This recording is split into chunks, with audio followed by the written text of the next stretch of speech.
Chapter 332. Shun's hatred. Shun was indeed saved by Gu Gang's grandson, Gu Wanbao.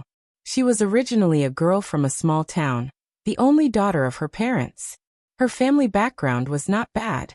When she grew up, her parents wanted to find a son-in-law for her, but the conditions of a live-in son-in-law were not particularly good. After some selection, she was already 17 or 18 years old. Then, the Shun family left Yongning Prefecture because of the famine. Unfortunately, the Shun family's parents were gone. Only Madame Shun was barely alive. She had promised her parents that she would take care of herself and save her life. Therefore, when Gu Wanbao saved her, she was sincerely grateful. Updated on B0xN0VL. Even though the rest of the Gu family looked at her sloppy appearance with disdain. Even though she knew that the Gu family was not a good family. Even though after she washed her face, the three males of the Gu family looked at her strangely, Madame Shun was already prepared to be a slave. They had saved her life, so it was not too much to be a slave. However, this did not include the fact that Gu Gang had forcibly defiled her when she was completely unwilling. The pain from that day was still unforgettable and heart-wrenching. There were no good people in Old Gus family. None of them were innocent. This included Gu Wanbao and Madame Yu, who had sent her to Gu Gang's bed. She was the woman who had been bargaining with the vegetable seller. Madame Yu was Gu Wanbao's mother, so she didn't like Madame Shun. Not only did Madame Shun have no one to rely on, but even her man had to peek at this woman from time to time. Coupled with the fact that Gu Wanbao was liking her more and more, Madame Yu was a little anxious. Perhaps because she had been the village chief's daughter-in-law for a long time, and felt that her family was superior to others, Gu Wanbao had to marry a girl from the county. Therefore, Madame Yu found an opportunity and secretly sent Madame Shun to her father-in-law's bed. This way, Gu Wanbao would not marry this woman, her own man would not dare to look at this woman, and she would be able to disgust her annoying mother-in-law. Everyone would be happy. Only Madame Shun was almost sent to hell. Gu Wanbao, on the other hand, was dissatisfied and wanted to make a fuss. After being threatened and tempted by Gu Gang, he stopped. However, Shun knew that the way Gu Wanbao looked at her was even more unscrupulous and dirty than before, as if she was just an unpresentable thing. Sometimes, she even thought of buying a bag of arsenic and poisoning everyone in Old Gus family to death. However, she had promised her parents that she would live well. Hence, she was waiting for an opportunity. Now this opportunity had arrived. Madame Shun looked at Xiao Qingyuan and Gu Yundong with a hint of madness in her eyes. I just want to keep my life. I'll do whatever you want me to do. Then let Gu Gang and Gu Wanbao fight, Xiao Qingyuan said. Shun was stunned. Let Gu Gang and Gu Wanbao go against each other? Gu Wanbao was actually a coward. When facing Gu Gang, he could only retreat. If they were to fight, he would have to be forced into a corner. Xiao Qingyuan said. Although Gu Wanbao is timid, he grew up under Gu Gang's dominance. There are some things that he doesn't dare to say. Didn't Gu Gang find a marriage for him? Let Gu Gang ruin this marriage. Gu Wanbao. Before he could finish, he was interrupted by Shun. There's no need to say anything else. I have an idea. Xiao Qingyuan and Gu Yundong looked at each other. Seeing the determination in Shun's eyes, they did not say anything else. If you need help, you can look for Ashu and the others. You've seen them before. Alright, I'll go back first. Shun stood up and turned to leave the inn. Gu Yundong looked at her back and frowned slightly. Why do I feel that her thoughts are a little dangerous? Xiao Qingyuan had this feeling in his heart too. Chapter 333. Something happened to the old Gu family. Shun returned to Yes side and smiled again. Madame Yu complained impatiently. What took you so long? I've been standing here for a while. I had no choice. My stomach suddenly felt uncomfortable. I really don't know if I ate something wrong. Shun sighed and frowned slightly. She looked a little haggard.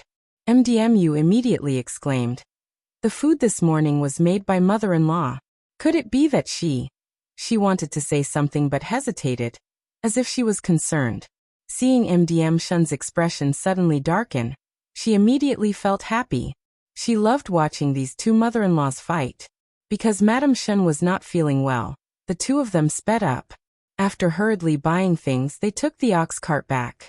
In the end, just as they got off the ox cart at the village, they suddenly saw the doctor in town running in hurriedly. The person leading the way was actually Gu Dai. Beside them, the women in the village were discussing mysteriously. Madame Yu was a person who liked to join in the fun. She quickly ran over and asked around. The woman immediately said, "Something happened to Gu Dai's wife. This morning, when she carried her clothes to the river to wash them, she was suddenly knocked on the head and fell into the river." Ah, Madame Yu was surprised. "Is that person still alive?" "She's alive. Someone downstream saw her fall into the river and quickly saved her. Speaking of which, it's strange. That person only saw Jia Meizi fall into the river, but he didn't see anyone push her down. Isn't this situation exactly the same as when Gu Dajiang's wife fell into the river? Do you think Gu Dajiang's wife came back to take revenge?" The person who spoke at the end lowered his voice, carrying a strange aura. When others heard this, they could not help but shiver. "Don't spout nonsense. If Gu Dajiang's wife wants revenge, why didn't she come over earlier? She didn't know who hit her head. If it weren't for the Ding family's wife yesterday, who would know?" "That's true. Why don't we go to old Gus' house to take a look and ask if that's true?" The people gathered here were all gossipy. They were very curious. As soon as someone said this, although they were also a little afraid that Madame Yang's ghost would not disperse, there were many people and it was broad daylight, so there was nothing to be afraid of. MDMU was also curious and wanted to take a look, so she went over and said to MDM Shen, "If you're not feeling well, go back quickly. Bring everything home first. I'll take a look at old Gus' house too. I'll tell you when I come back." After saying that, she stuffed the basket in her hand into Madame Shen's hand. "All right, I'll go back first." Before MDM Shen could finish speaking, MDMU impatiently followed the others towards old Gus' house. MDM Shen pursed her lips and returned to the Gu residence. At this moment, the Gu residence was exceptionally deserted. The courtyard door was not locked, but there seemed to be no one around. MDM Shen put down her things and looked around. She realized that only Gu Wanbao was sleeping on the bed. The others might have gone to old Gus' house? MDM Shen's eyes flickered slightly. She walked into the courtyard and deliberately made a loud sound. Bang! It immediately spread into the room. Gu Wanbao jolted and sat up on the bed. Frowning, he rubbed his eyes and looked out sleepily. Just as he was about to curse, he suddenly heard a low cry. Chapter 334. "You're my darling." Gu Wanbao was stunned. He immediately got off the bed and looked in the direction of the voice. He saw MDM Shen sitting in the central room with her head lowered, wiping her tears. That low sobbing voice was actually indescribably melodious and pleasing to the ear. Gu Wanbao could not help but feel an itch in his heart. He looked around and saw that there was no one around, so he quietly approached her. "Why are you crying?" MDM Shen seemed to be shocked. She suddenly looked up with tears in the corners of her eyes. Why are you home?" She quickly wiped her tears and turned her back to him.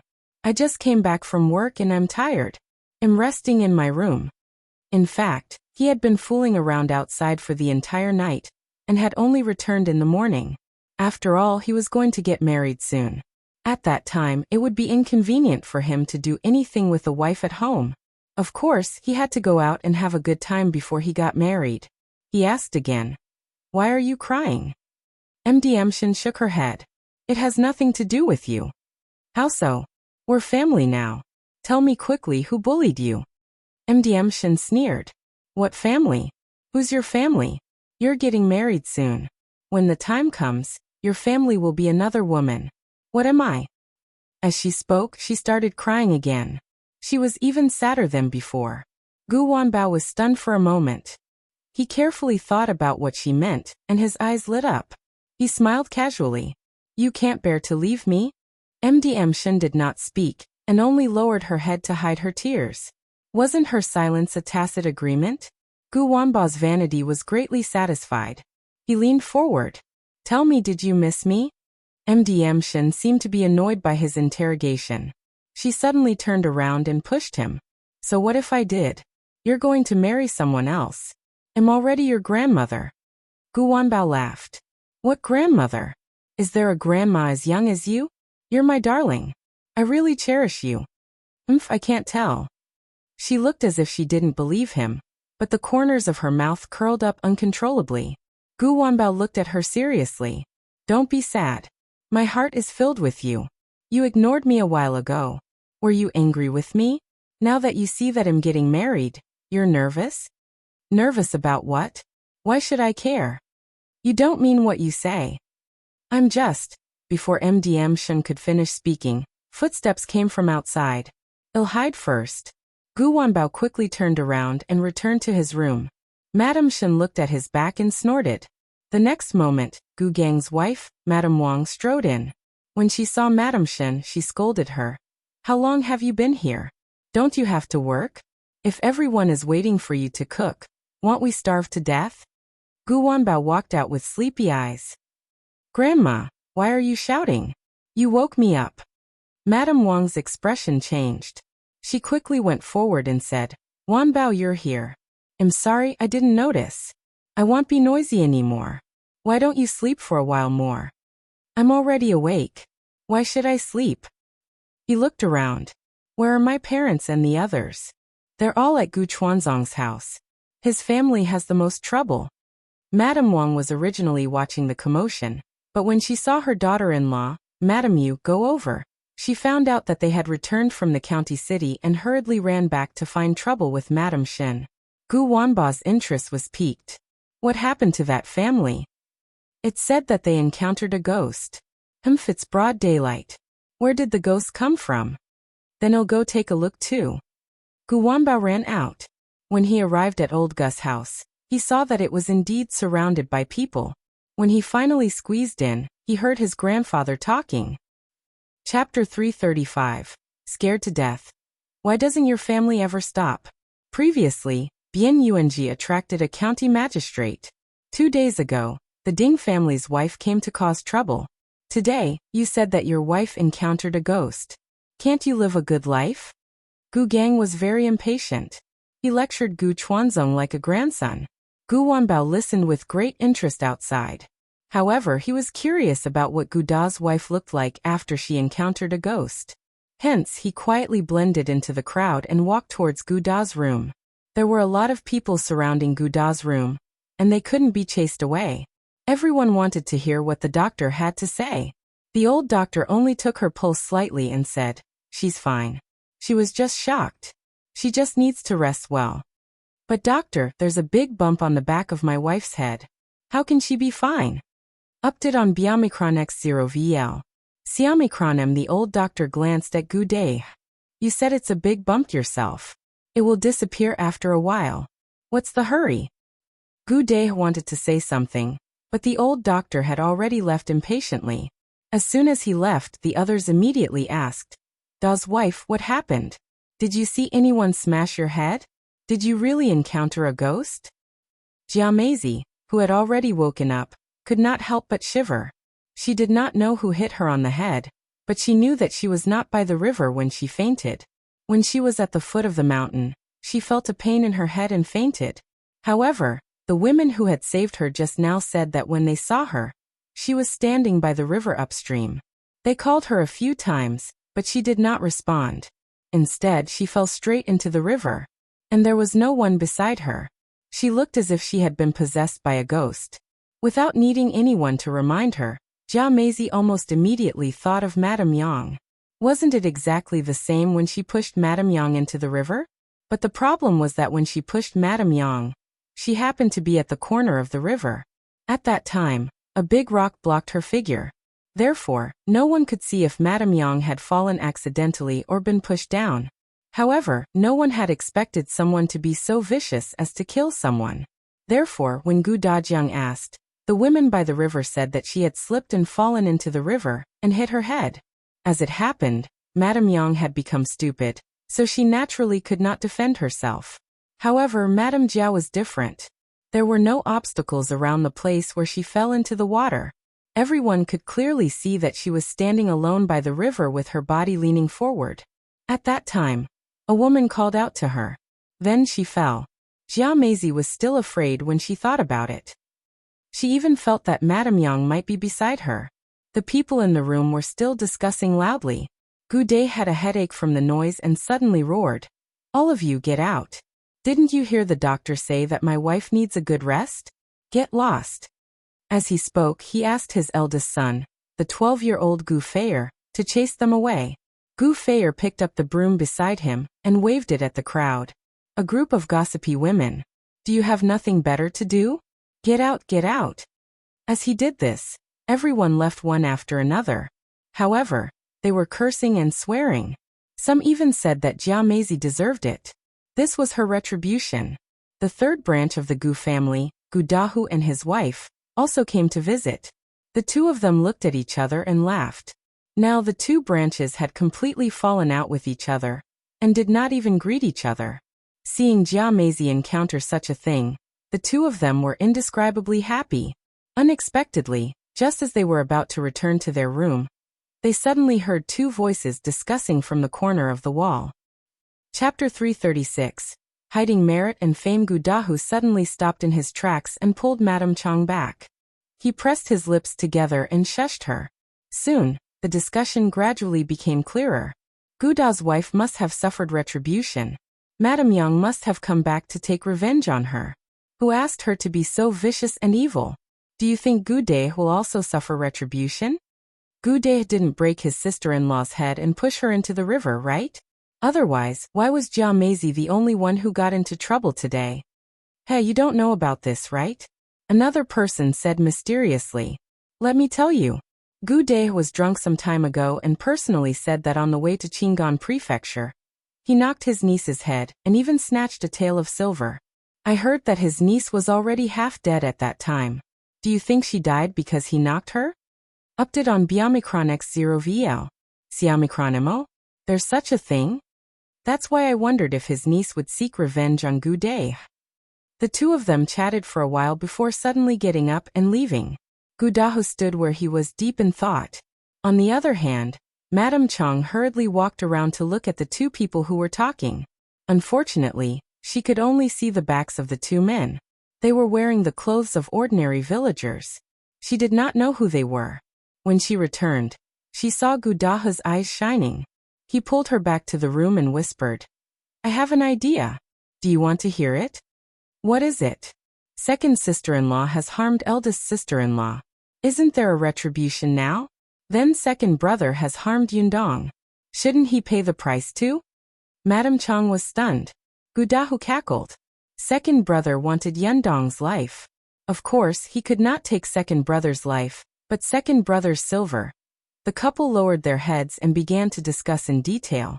On the other side, Ago and Aju, who had been hiding, covered their mouths and laughed softly. It's about time. Let's go back today. Sure thing. The two of them left Gu village silently.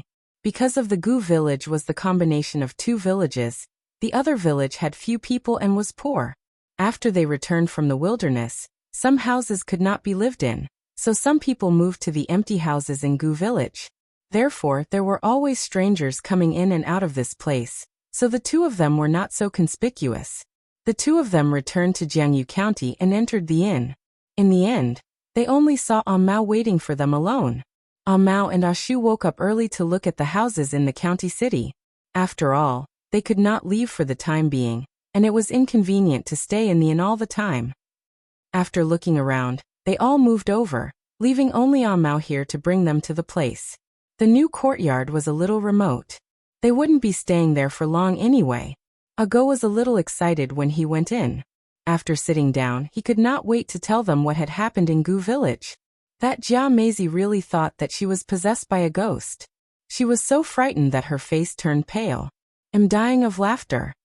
Actually, Ago had indeed knocked her out and moved her to the river with Aju. They originally wanted to move her to the place where Madame Yang had fallen into the water. There were large rocks there that could block people, and the same place looked more realistic. However, there was someone there. After Ago and Aju discussed, they found another place. At that time, Jia Meizi was tied to a rope, and the other end of the rope was pulled by Aju, who hid in a tree. Chapter 337. It must be Gu Yundong. Ago went into the water and stuck his head out. He grabbed Madame Jia's feet and held them in place.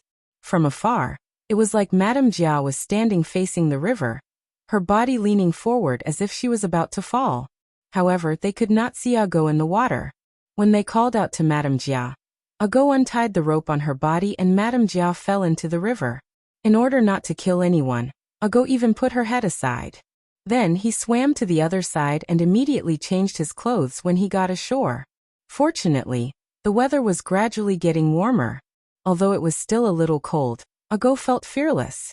Even so, Gu Yundong still made him drink a large bowl of ginger tea to get rid of the cold. Update on Biomicron X0 VL. Xiaomicronem Gu Dahu and his wife should have fallen for it too. Speaking of this, everyone could not help but feel excited. Mao said, "We should go to Gu village tomorrow." The next day, Ashu went to Gu village with the excuse of settling down. They pretended to be dissatisfied with other places and had no choice but to run back to Gu village. On the other hand, Gu Gang became even more smug and arrogant. Ashu said that he wanted to walk around the village first. When Gu Gang saw that there was a chance, he immediately brought him along. They walked to the entrance of old Gus' house. Then they heard a commotion coming from inside. "Father, there was a thief in our house. I don't have any money left in my room." The smile on Gu Gang's face suddenly fell, and he gritted his teeth in anger. Ashu looked inside curiously. Gu Da's loud shout had called the whole family over. When Madame Zhao heard that her house had been robbed, she immediately turned around and returned to her room. She looked at her money bag and heaved a sigh of relief. However, her expression immediately turned ugly. She came out and asked him, "You saved money? How much did you save? Was it your wife who urged you?" "Mother, why are you still talking about this at a time like this? Our house has been robbed." Madame Zhao, "Robbed? Then why didn't I lose anything in my room?" "I didn't lose anything in my room either. Even the copper coin that Mother gave our bower yesterday is on the table. It's still there," Madame Chang added. Gu De was stunned. What did she mean? Was he the only one who lost money in his room? Gu Dahu suddenly seemed to have thought of something and exclaimed, "Second brother, don't tell me it was also taken by a ghost? It even specially took your silver." "What did you say?" Gu De glared at him fiercely. Gu Dahu quickly took a step back. Why is second brother so angry? Could it be that second brother has forgotten that he snatched Yundong's money on the way to escape? "Look, she came back to take revenge on you." Otherwise, while second sister-in-law is still recuperating in her room, who would dare to go in and steal? When everyone heard this, their expressions instantly changed. It would have been fine if Jia Meizi had encountered such a strange thing alone, but now, even Gu De had encountered it? Well, Gu De felt as if his throat was choked and he could not say a word. Ashu, who was outside the door, clicked his tongue. A trace of embarrassment flashed across Gu Gang's face. They're all talking nonsense. There's something wrong with the brains of everyone in old Gus' family. Ashu didn't say anything and turned around to go back. When they returned to Gu Gang's house, Gu Gang started to talk about the price again, but Ashu did not say a word. The central room was silent for a moment. On the other hand, a mouse sauntered out again. When no one was around, he walked to the kitchen. Seeing that MDM Shen was alone, he quickly went in and said, "Miss Shen, my lady asked me to tell you something." Chapter 338. Something happened to old Gu again. MDM Shen looked out. Madame Wang had gone to the toilet and was not back yet.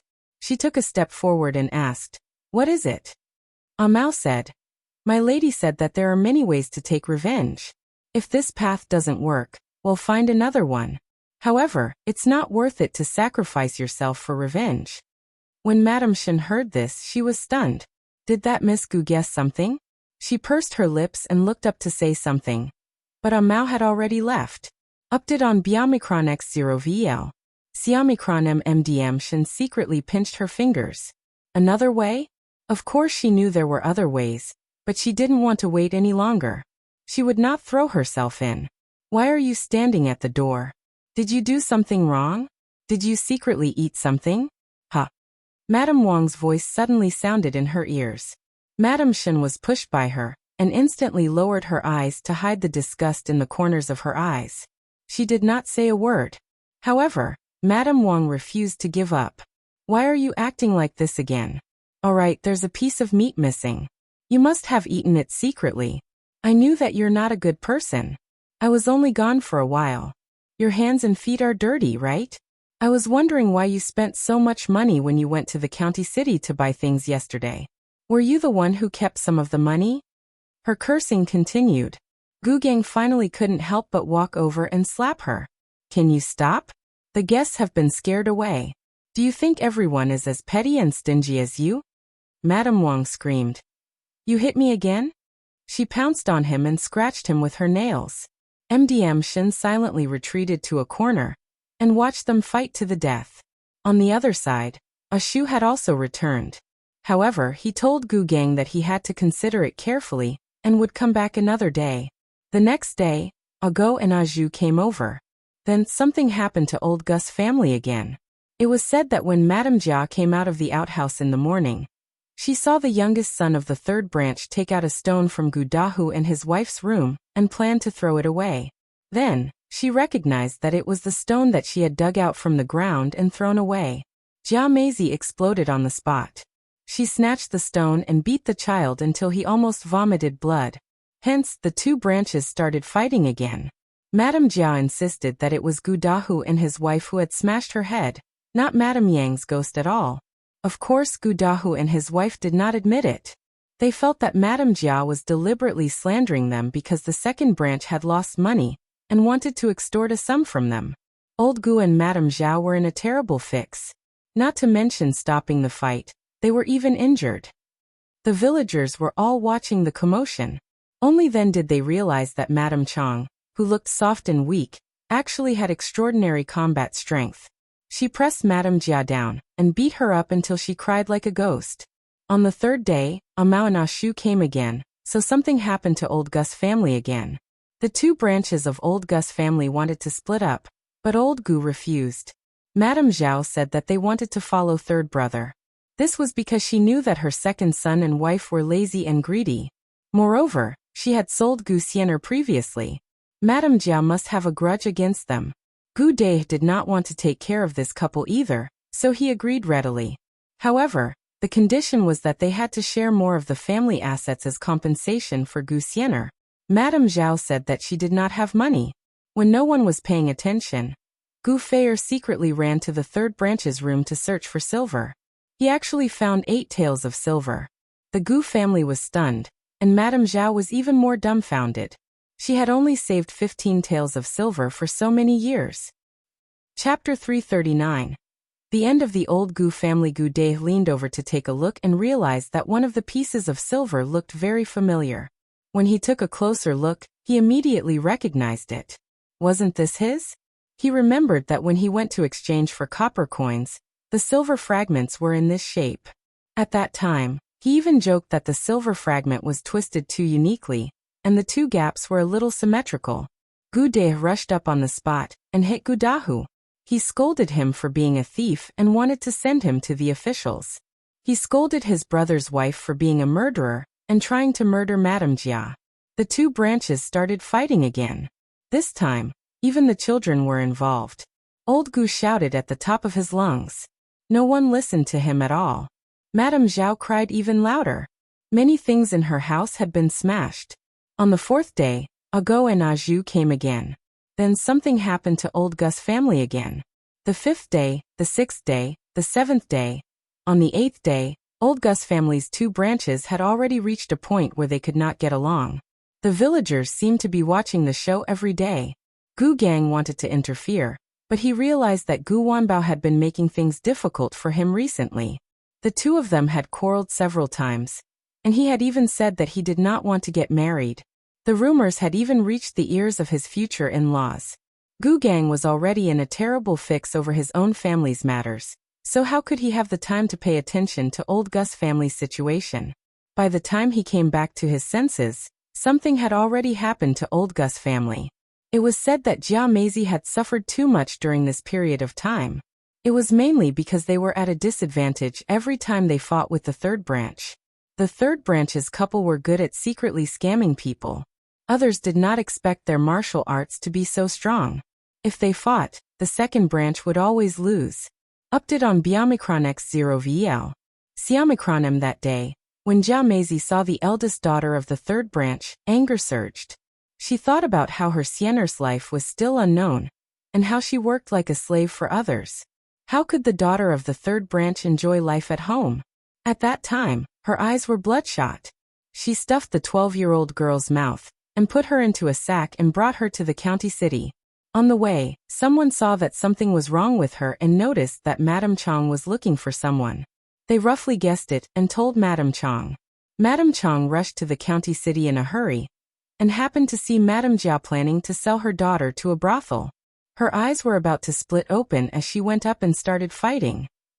It was true that Madame Jia could not defeat her, but Madame Chong had to protect her daughter, so she was at a disadvantage.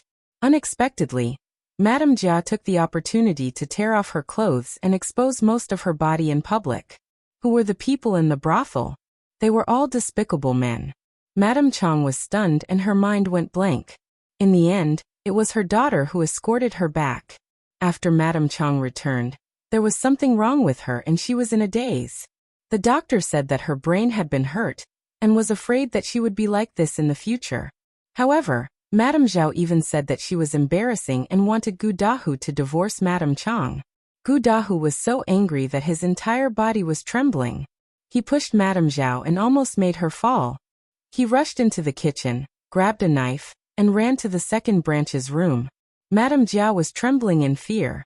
Gu Dahu naturally went to stop her, and the knife slashed his wrist.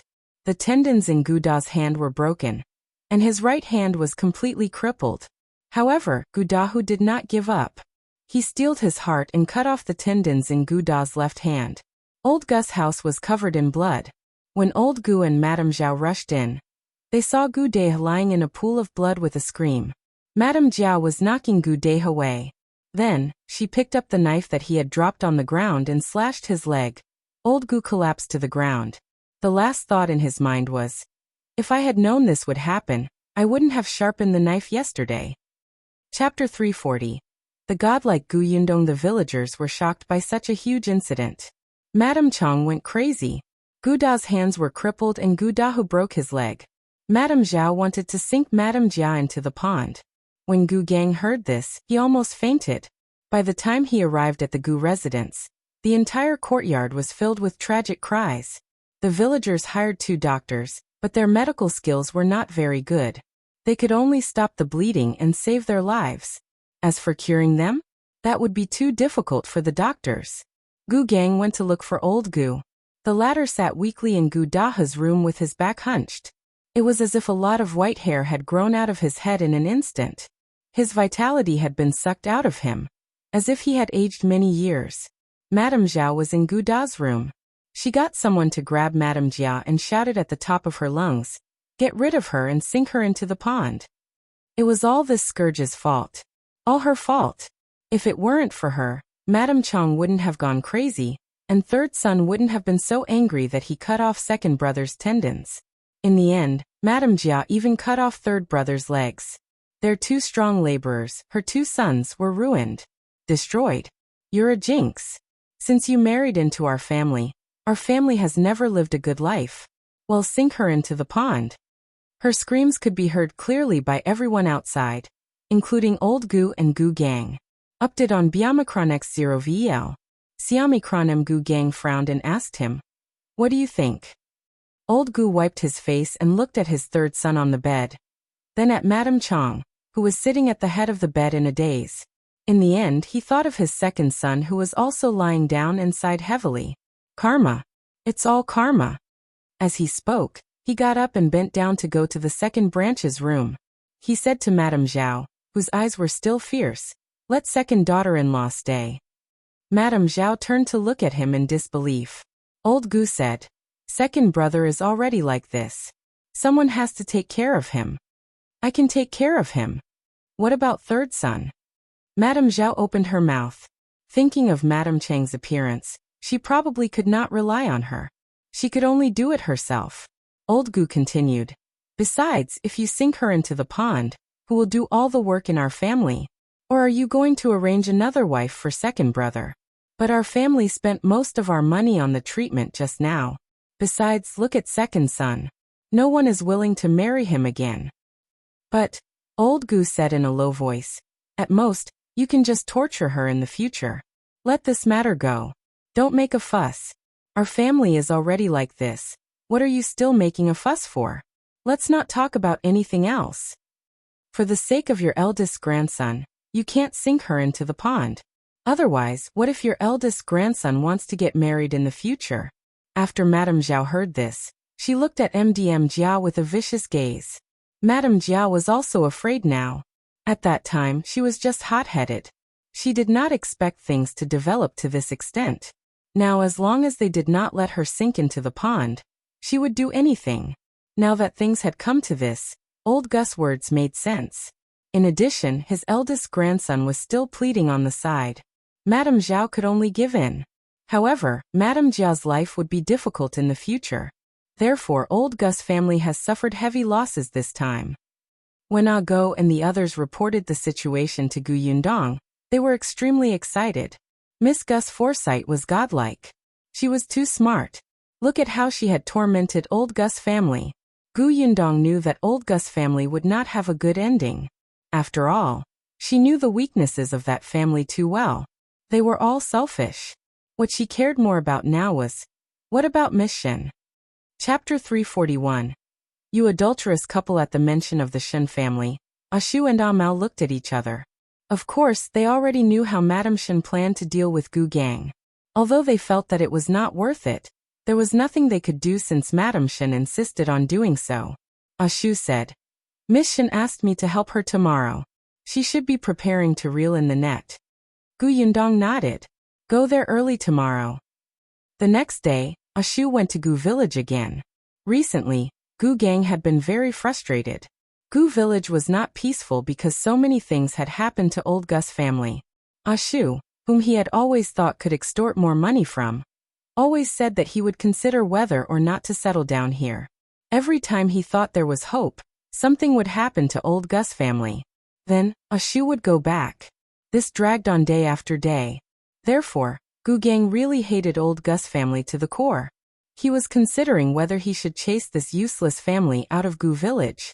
However, he had lost his patience with Ah Shu. This time, when he heard that Ah Shu was coming, he was also disinterested.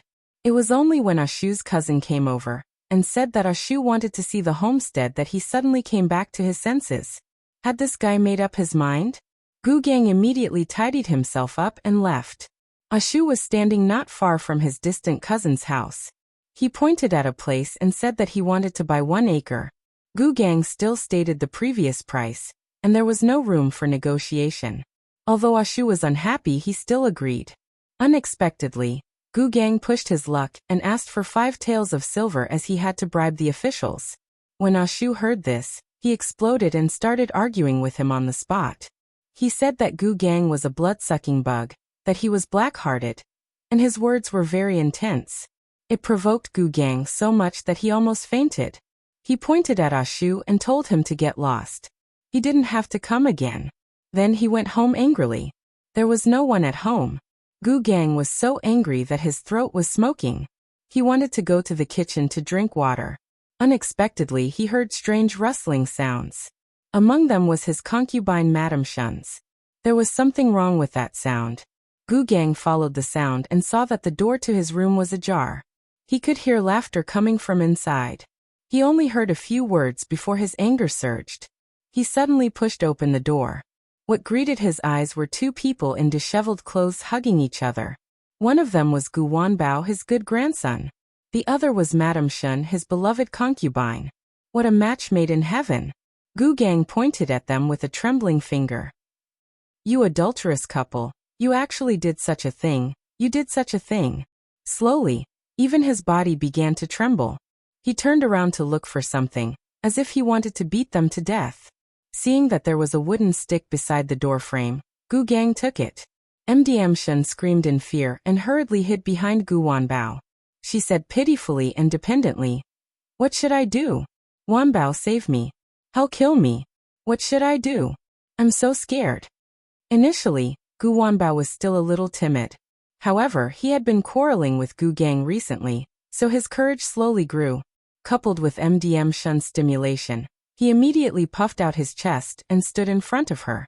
Who are you calling an adulterous couple? You're clearly the one who's so old and still doesn't know shame. I was the one who saved her in the first place, and I was the one who wanted to marry her. If you hadn't ruined her, we would have been a perfect couple. You old man, you already have my grandmother, yet you still fancy a young lady. She's young enough to be your granddaughter. Chapter 342. Escaped you. Gu Gang raised his hand that was holding the wooden stick high, but he could not smash it no matter what. He felt that his hand was out of control, and a bad feeling welled up in his heart. Gradually, his pupils enlarged, and Gu Gang made a difficult hee-hee sound. He walked towards Gu Wanbao step by step, his eyes bloodshot as if he wanted to say something. However, in Gu Wanbao's eyes, it was obvious that he wanted to kill him. However, MDM Shen saw that something was wrong before him. She tugged at Gu Wanbao's sleeve. Is he going to beat us to death? Let's run. Gu Wanbao pulled him away. Gu Gang was a little anxious. He moved his other hand and seemed to be able to control it. He immediately grabbed Gu Wanbao, who was walking past him. Gu Wanbao's expression changed. In his panic, he grabbed the scissors in the embroidered basket and stabbed them at him. Bright red blood spurted out, dyeing Gu Wanbao's hands and his clothes red. Gu Gang lowered his head in disbelief and looked at the scissors stuck in his chest. Gu Wanbao was also shocked. He lowered his head and looked at his hands. He had killed someone. He killed his own grandfather. Gu Wanbao suddenly took 2 steps back. He looked at Madame Shen, who also looked at him with wide eyes. You have to pay with your life for killing someone, she said with difficulty. Gu Wanbao's face turned pale. He shook his head. No, I didn't do it on purpose. I don't want to pay with my life. I don't want to die. I don't want. He turned around and ran out in a panic. MDM Shen was still standing on the spot. She looked at Gu Gang, who was panting heavily on the ground, and suddenly laughed. A mouse had appeared at the door and waved at her. Let's go. MDM Shen cleaned up the traces on the bed and followed Ah Mao over the wall, temporarily leaving the Gu residence. At this moment, Gu Wanbao did not expect to bump into Ah Shu and his cousin the moment he ran out of the door. Ah Shu saw the blood on Gu Wanbao's hand at a glance, and so did his cousin. They both looked at him in shock. Gu Wanbao shook his head violently. I didn't. As he spoke, he ran away quickly and disappeared in an instant. Before Ah Shu could say anything, his cousin shouted, Oh no, something must have happened. She ran into the house first and searched around. In the end, she found the person lying on the ground in Gu Gang's main room, covered in blood. Screams instantly resounded throughout the entire Gu family. Not long after, people arrived one after another. MDM Shen also came in with a basket. When she saw that her house was surrounded by people, she asked in surprise, What's wrong? Why are they all gathered at our door? When someone saw her coming over, he immediately said, Oh, you're back. Something happened at your house. Your man was stabbed by his grandson. Blood is everywhere. What? MDM Shen's basket fell to the ground, and she ran in without saying anything. Gu Gang's bed was filled with people. Among them, Madame Wang cried the most sadly. Madame Yu, on the other hand, muttered to herself. She looked at Ah Shu's cousin one moment and shouted the next, Impossible. My Wanbao didn't do it. He didn't do it. The cousin took 2 steps back. I'm not the only one who saw it. Ah Shu saw it too. His hands were covered in blood when he ran out. He was in a panic. I think we weren't the only ones who saw him when he ran away. There were others on the way. Why don't you ask? I don't believe it. I don't believe anyone until Wanbao is found. Chapter 343. A stroke, then go and find him. Madame Yu suddenly came back to her senses. Yes, I'll go look for my Wanbao. I'll get him back. After she ran out, MDM Shen took a few steps forward and asked the doctor, How's our master? Fortunately, his vitals weren't stabbed. He just lost a lot of blood.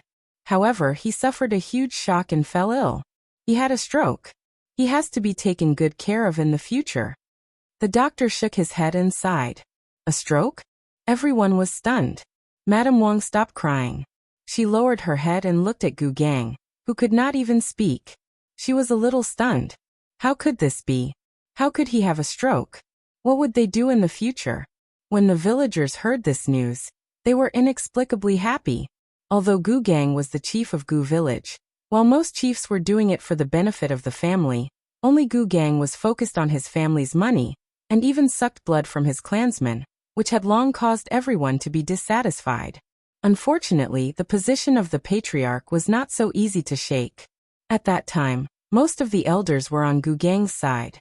After all, there were benefits to be gained. Fortunately, when they fled, a few elders did not survive. Gu Gang's influence weakened immediately, and after he returned, he gradually lost his power in Gu village. Therefore, even Gu Gang's appearance did not work when old Gus' family was in trouble. Now that he was paralyzed, it was simply a joyous occasion. The news spread quickly. Not long after, many people came to their house one after another. Among them was a middle-aged man who had gradually gained prestige in the village. This person was ambitious. He was from the neighboring village. When they escaped from the famine, most of the people in his village were mobilized together. This person was the leader. After returning, the two villages merged. He knew that the chief of Gu village was not a good person, and had always wanted to pull him down. The villagers from his previous village all supported him. As for the people of Gu village, they were like a pot of loose sand now, without any cohesion. With the excuse that Gu Gang was not qualified to be the chief of Gu village, he told the town about the matter, and then reported it to the county. After that, the head of Gu village changed hands. In just one day, so fast that Gu Gang's family did not even have time to react, their family had gone from the high and mighty village chief's family to one that no one liked. When the new village chief heard about Gu Gang's case, he reported the suspect, Gu Wanbao, to the police. The police was also searching for Gu Wanbao. Madame Yu went out to look for her son for a day, but she couldn't find him. When she returned, she realized that the sky had changed. The entire Gu family was filled with a gloomy atmosphere. Only MDM Shen slept soundly. Gu Yundong was quite satisfied with this result. As long as MDM Shen felt that it was fine, she would naturally be fine. About 10 days had passed since the start of her plans for Gu village. The Gu family was finished, and so was Gu Gang. Gu Yundong thought that it was time to go back and meet her younger siblings. She was already starting to miss them. Her mother was playing with the puzzle over and over again, almost to the point of erasing the patterns on the puzzle. However, before leaving, she still asked Bian Yuanji, "We will be leaving here in 2 days. Is there anywhere you want to go?" She thought that after leaving this time, they might not have a chance to come back again. She asked him if there was anywhere he wanted to go and would bring him there before they left. Bian Yuanji was stunned. He lowered his head and replied after a while, "Yes." Chapter 344. Meeting Madame Hu again. Bian Yuanji wanted to take a look at his home. Ever since he came back from the desert, he stayed in the Ding family for a few days before being sent to the Gu family. Until now, he had never returned to the warm home where his parents and sister used to live. Gu Yundong immediately agreed. She also wanted to take a look. The Bian family was a little far away. After leaving the county city, they had to pass by Gu village and the Ding family's Shangbei village. After passing another village, they arrived at his house. Her eldest uncle Bian Han's parents had passed away a few years ago. His family had never had many children. Bian Yuanzi's only close relative was Bian Han's sister, who had long been married off. Unfortunately, he did not return after escaping. Guaxia village was not big, and was poorer than Gu village and Shangbei village. After the disaster, it was even poorer and there were not many people left in the village. When they saw Gu Yundong and the rest, they looked over curiously. It was only when they saw them going to the Bian family that they suddenly remembered. Wasn't he the child from the Bian family? The Bian family had long been in shambles. When they left previously, they had taken everything they could. Those that could not be taken away had probably been plundered long ago. However, looking at the familiar room and environment, Bian Yuanji was still very happy. After the joy, her heart ached. Her sister was gone, and she would never come back. She did not know where her parents were, or if they were still alive. Gu Yundong looked around and realized that there were some wood carvings in the corner. These were all made by her uncle. Eldest uncle used to be a carpenter. Unfortunately, he had only learned it for a short period of time, so he could only make some trinkets for a living. Gu Yundong took a piece of cloth from the carriage and laid it on the ground. She placed the small wooden carvings on it. Seeing this, Bien Yuanji also ran over to help. Now that he could eat and wear warm clothes, he felt much stronger. After packing the small wooden carvings, he carried them on his back. Unexpectedly, as soon as he stepped out of the door, he saw a few people surrounding him. A young-looking woman asked him, "Yuanji, is it you?" Bien Yuanji still remembered this person. She was the aunt next door. He immediately put down his things. "Aunt Li, it's me. I heard that you went to your grandpa's house. Why are you back?" The two villages were far apart, so Auntie Li really didn't know what kind of life he was living. Although she knew that his family and his grandfather's family did not have a good relationship, she did not expect it to be so bad.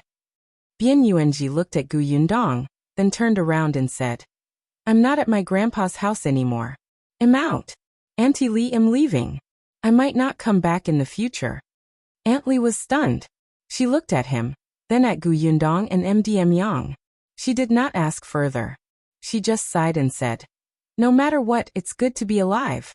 It's not easy to have a full meal these days. You're a good child. Take good care of yourself." Based on Bien Yuanzi's current attire, he seemed to be doing well. He should be living a good life. Bien Yuanji nodded at Aunt Li with a smile. He now had a cousin and his aunt, Ashu and Kiki. He was very good. Picking up the cloth bag on the ground, Bien Yuanji walked towards the carriage. Unexpectedly, halfway there, he suddenly saw someone walking over. As soon as Bien Yuanji saw that person, he recalled a bad memory. He turned around and ran towards Gu Yundong, holding her hand nervously. Only then did Gu Yundong look up at Madame Hu was walking over. Madame Hu was also surprised. She looked at Bien Yuanji and was speechless for a long time. Chapter 345. A little familiar upped by Boxn 0VL. Siamacron and Madame Hu called out to him tentatively, "Yuanji?" She couldn't be blamed for not being sure. It was mainly because Bien Yuanji was too different from what she had seen before. Who would have thought that in just 10 days, this person would become a completely different person? It seemed that he had indeed lived a good life. Madame Hu felt a little jealous. When Ding Jincheng came back that day, she panicked when she didn't see Bien Yuanji. She thought that Ding Jincheng had really sold him after getting him back from old Gus family. Wasn't he just out of the tiger's den and into the wolf's den? Wouldn't Bien Mulan look for him in the middle of the night? At that time, Madame Hu cried and asked Ding Jincheng to bring him back. Unexpectedly, Ding Jincheng said, "Didn't you dislike him? Then wouldn't it be good if I sent him to a family who wanted to adopt him?" Madame Hu almost went crazy with anger. "I don't like him, but what can I do? What if his sister comes to me in the middle of the night to take my life? Mother, Mulan just doesn't want Yuanji to suffer. Think about it. Did she only ask you to let us take him away from the old Gu family?" Madame Hu actually didn't dare to recall the situation at that time. It was Father Ding who nodded and confirmed that Bien Mulan had indeed said that. However, Madame Hu was still afraid. Ding Jincheng advised her, "That family is quite good and well off. Yuanji doesn't have to worry about food and clothing. It's much better than in our family. If Mulan finds out, not only will she not blame us, she will even thank us." Madame Hu was skeptical. Although it made sense, she still didn't dare to sleep that night. She waited all night with dark circles under her eyes, and heaved a sigh of relief when she didn't see Bien Mulan and the black and white ghosts again. She fell onto the bed and slept for an entire day and night. When she woke up the next day, she heard that something had happened to old Gus family, and that it was haunted. Jia Meizi had also been hit on the head and fell into the water, just like Madame Yang back then. At that time, she felt that Bien Mulan was taking revenge on old Gus family, and was secretly happy. She secretly thought that the woman deserved it and started to laugh at her. However, something had been happening to old Gus family. In just 10 days, they had actually reached the point of killing each other and breaking their limbs. Madame Hu was a little afraid. She felt that Mulan seemed to be a little ruthless and especially vengeful. She was afraid that after Mulan finished dealing with old Gus family, she would remember what Madame Hu had done wrong and look for her again. Therefore, Madame Hu set up a memorial tablet for Bien Mulan at home, and burned a lot of paper money. In the end, she still felt uneasy. She actually dreamed of Bien Mulan's family in the middle of the night. She shivered and came to the Bien family the next day. She wanted to clean the house for the Bien family, so that Bien Mulan could stay at her maternal home if she had nothing to do and wouldn't scare them again. He didn't expect to see Bien Yuanji here. Bien Yuanji still looked like he was living a good life. Madame Hu shifted her complicated gaze away from him and looked at Gu Yundong. Then she was stunned. This woman looked a little familiar. Miss, have we met before? Gu Yundong did not like Madame Hu. Initially, she did not want to talk to her. Unexpectedly, Madame Hu remembered it herself. By the way, it's at Xingxing restaurant, right? You asked my Jincheng about something, right? Gu Yundong was a little surprised. He did not expect Madame Hu to have such a good memory at her age. Madame Hu was a little jealous. Her Jincheng knew such a rich family first, but she didn't expect Bien Yuanji to take advantage in the end. Gu Yundong nodded slightly and said to Bien Yuanji, "Let's go." Yeah. Madame Yang also held Bien Yuanzi's hand and said, "Don't be afraid. Dong Dong will protect you." Madame Hu was stunned. Why did this person's words sound? Chapter 346. That's Gu Dajiang's wife upped by BOXN0VL. Xiaomicron and Madame Hu watched as the three of them got into the carriage, but her brows furrowed slightly. It was only when their carriage disappeared into the distance that she came back to her senses. She strode towards Auntie Li's house and asked her, "Hey, do you know who the person with UNG is?" Auntie Li shook her head. "How would I know?" She didn't really want to bother with Madame Hu. Besides, she really didn't know. She had only said a few words to UNG. That girl looked very noble. How could a poor family like hers dare to look at the girl? Seeing that she could not find out anything, Madame Hu was a little angry. At this moment, she could not be bothered to go to the Bien house. She turned around and ran home. When she saw Ding Jincheng chopping firewood, she hurriedly pulled him over and asked him very seriously, "Tell me honestly, who exactly is the person who adopted Bien Yuanji?"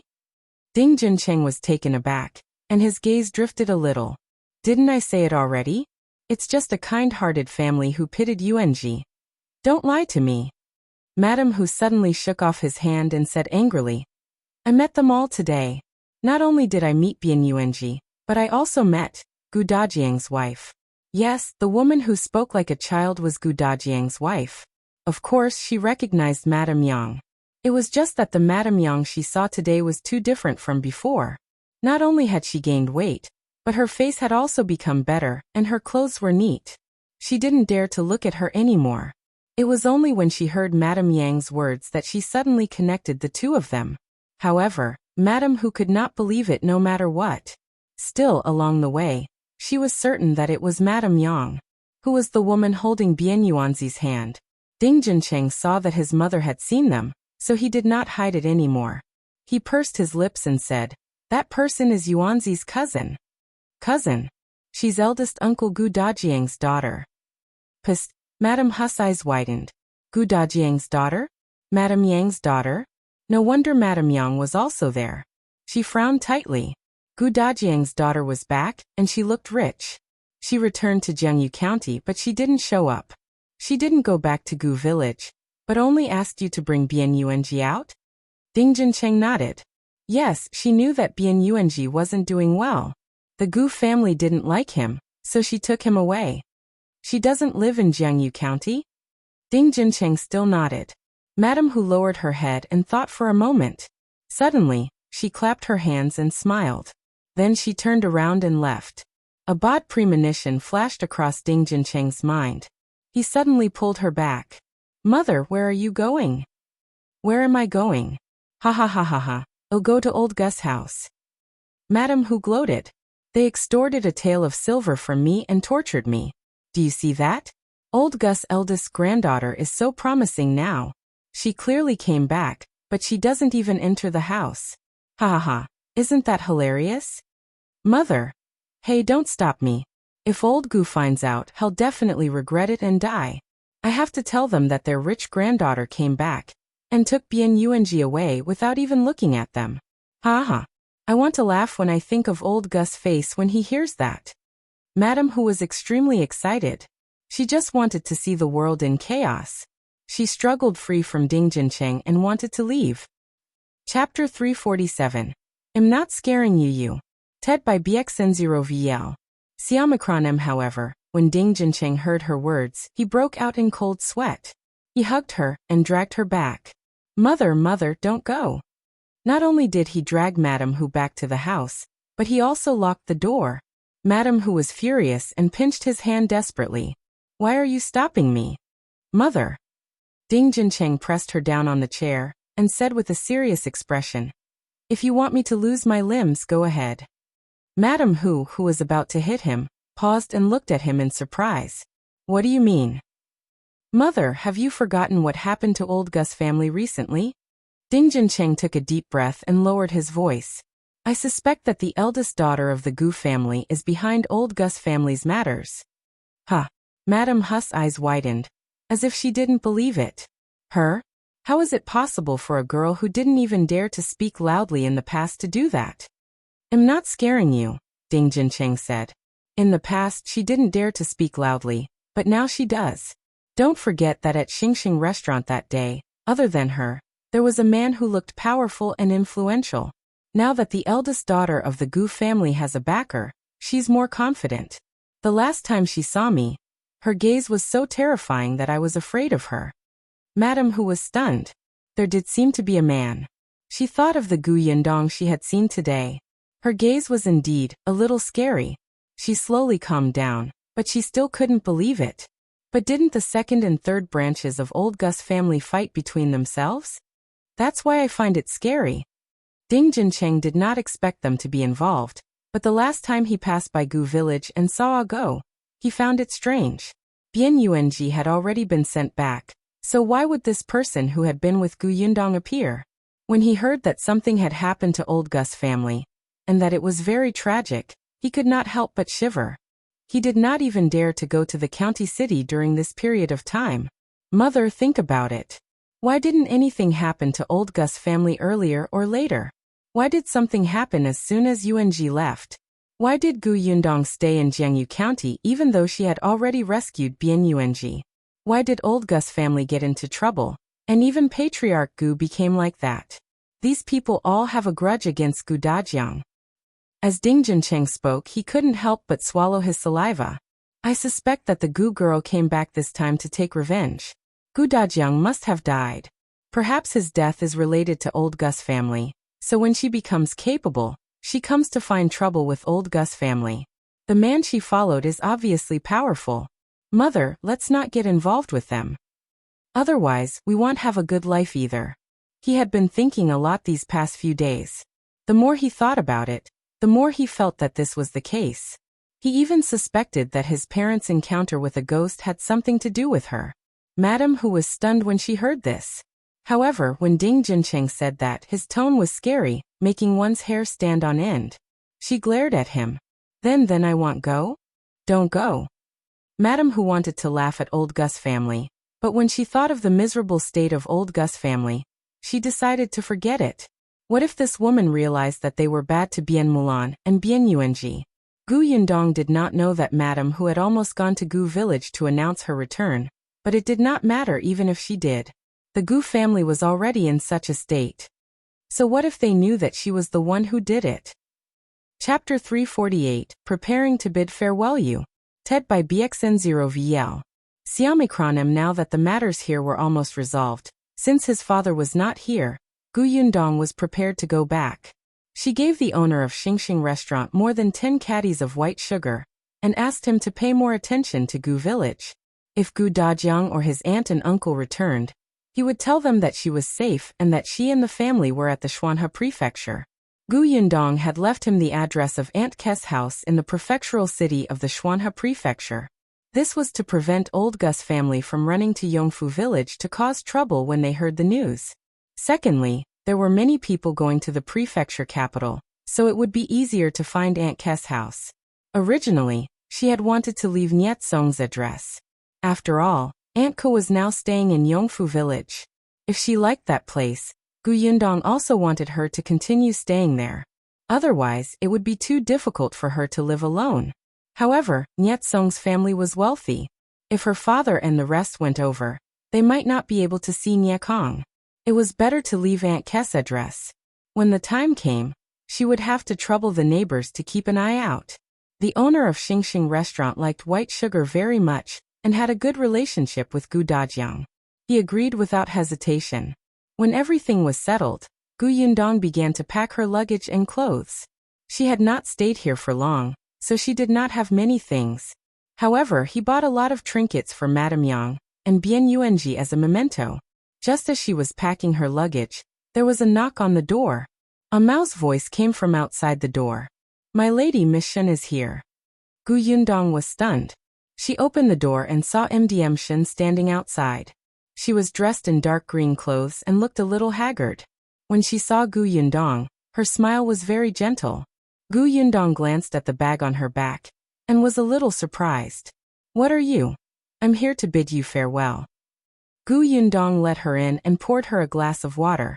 "Farewell? Where are you going? Will old Gus family let you go?" It was early in the morning and still a little cold outside. MDM Shen took a sip of hot water and felt much warmer. She smiled. "So what if they won't let me go?"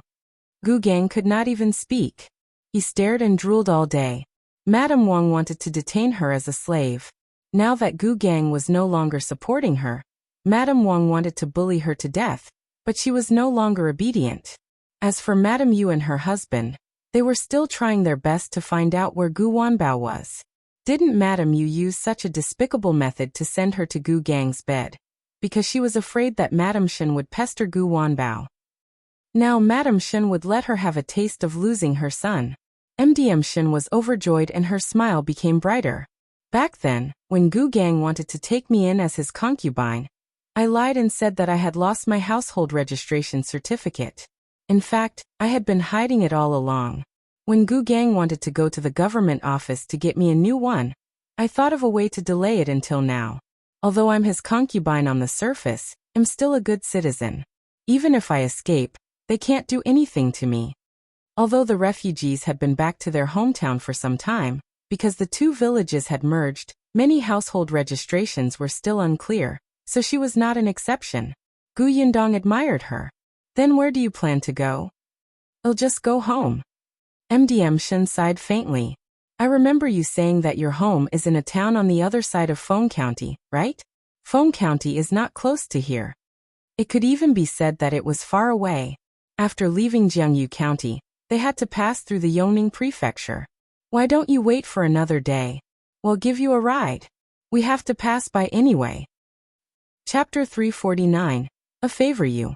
TED by BXN0VL. Xiaomicron MDM Shen was stunned for a moment before she lowered her eyes and thought about it. To be honest, she was indeed a little worried about traveling alone. Originally, she had planned to look for a caravan after bidding farewell to Gu Yundong and see if she could hitch a ride. It would be great if she could be with Gu Yundong. Hence she nodded and agreed. "Thank you. Then I'll take you to your room to rest. We'll leave early tomorrow morning." "Yeah." Gu Yundong brought her to the room next door. That room was empty and just needed to be tidied up. When MDM Shen was working, Gu Yundong went out.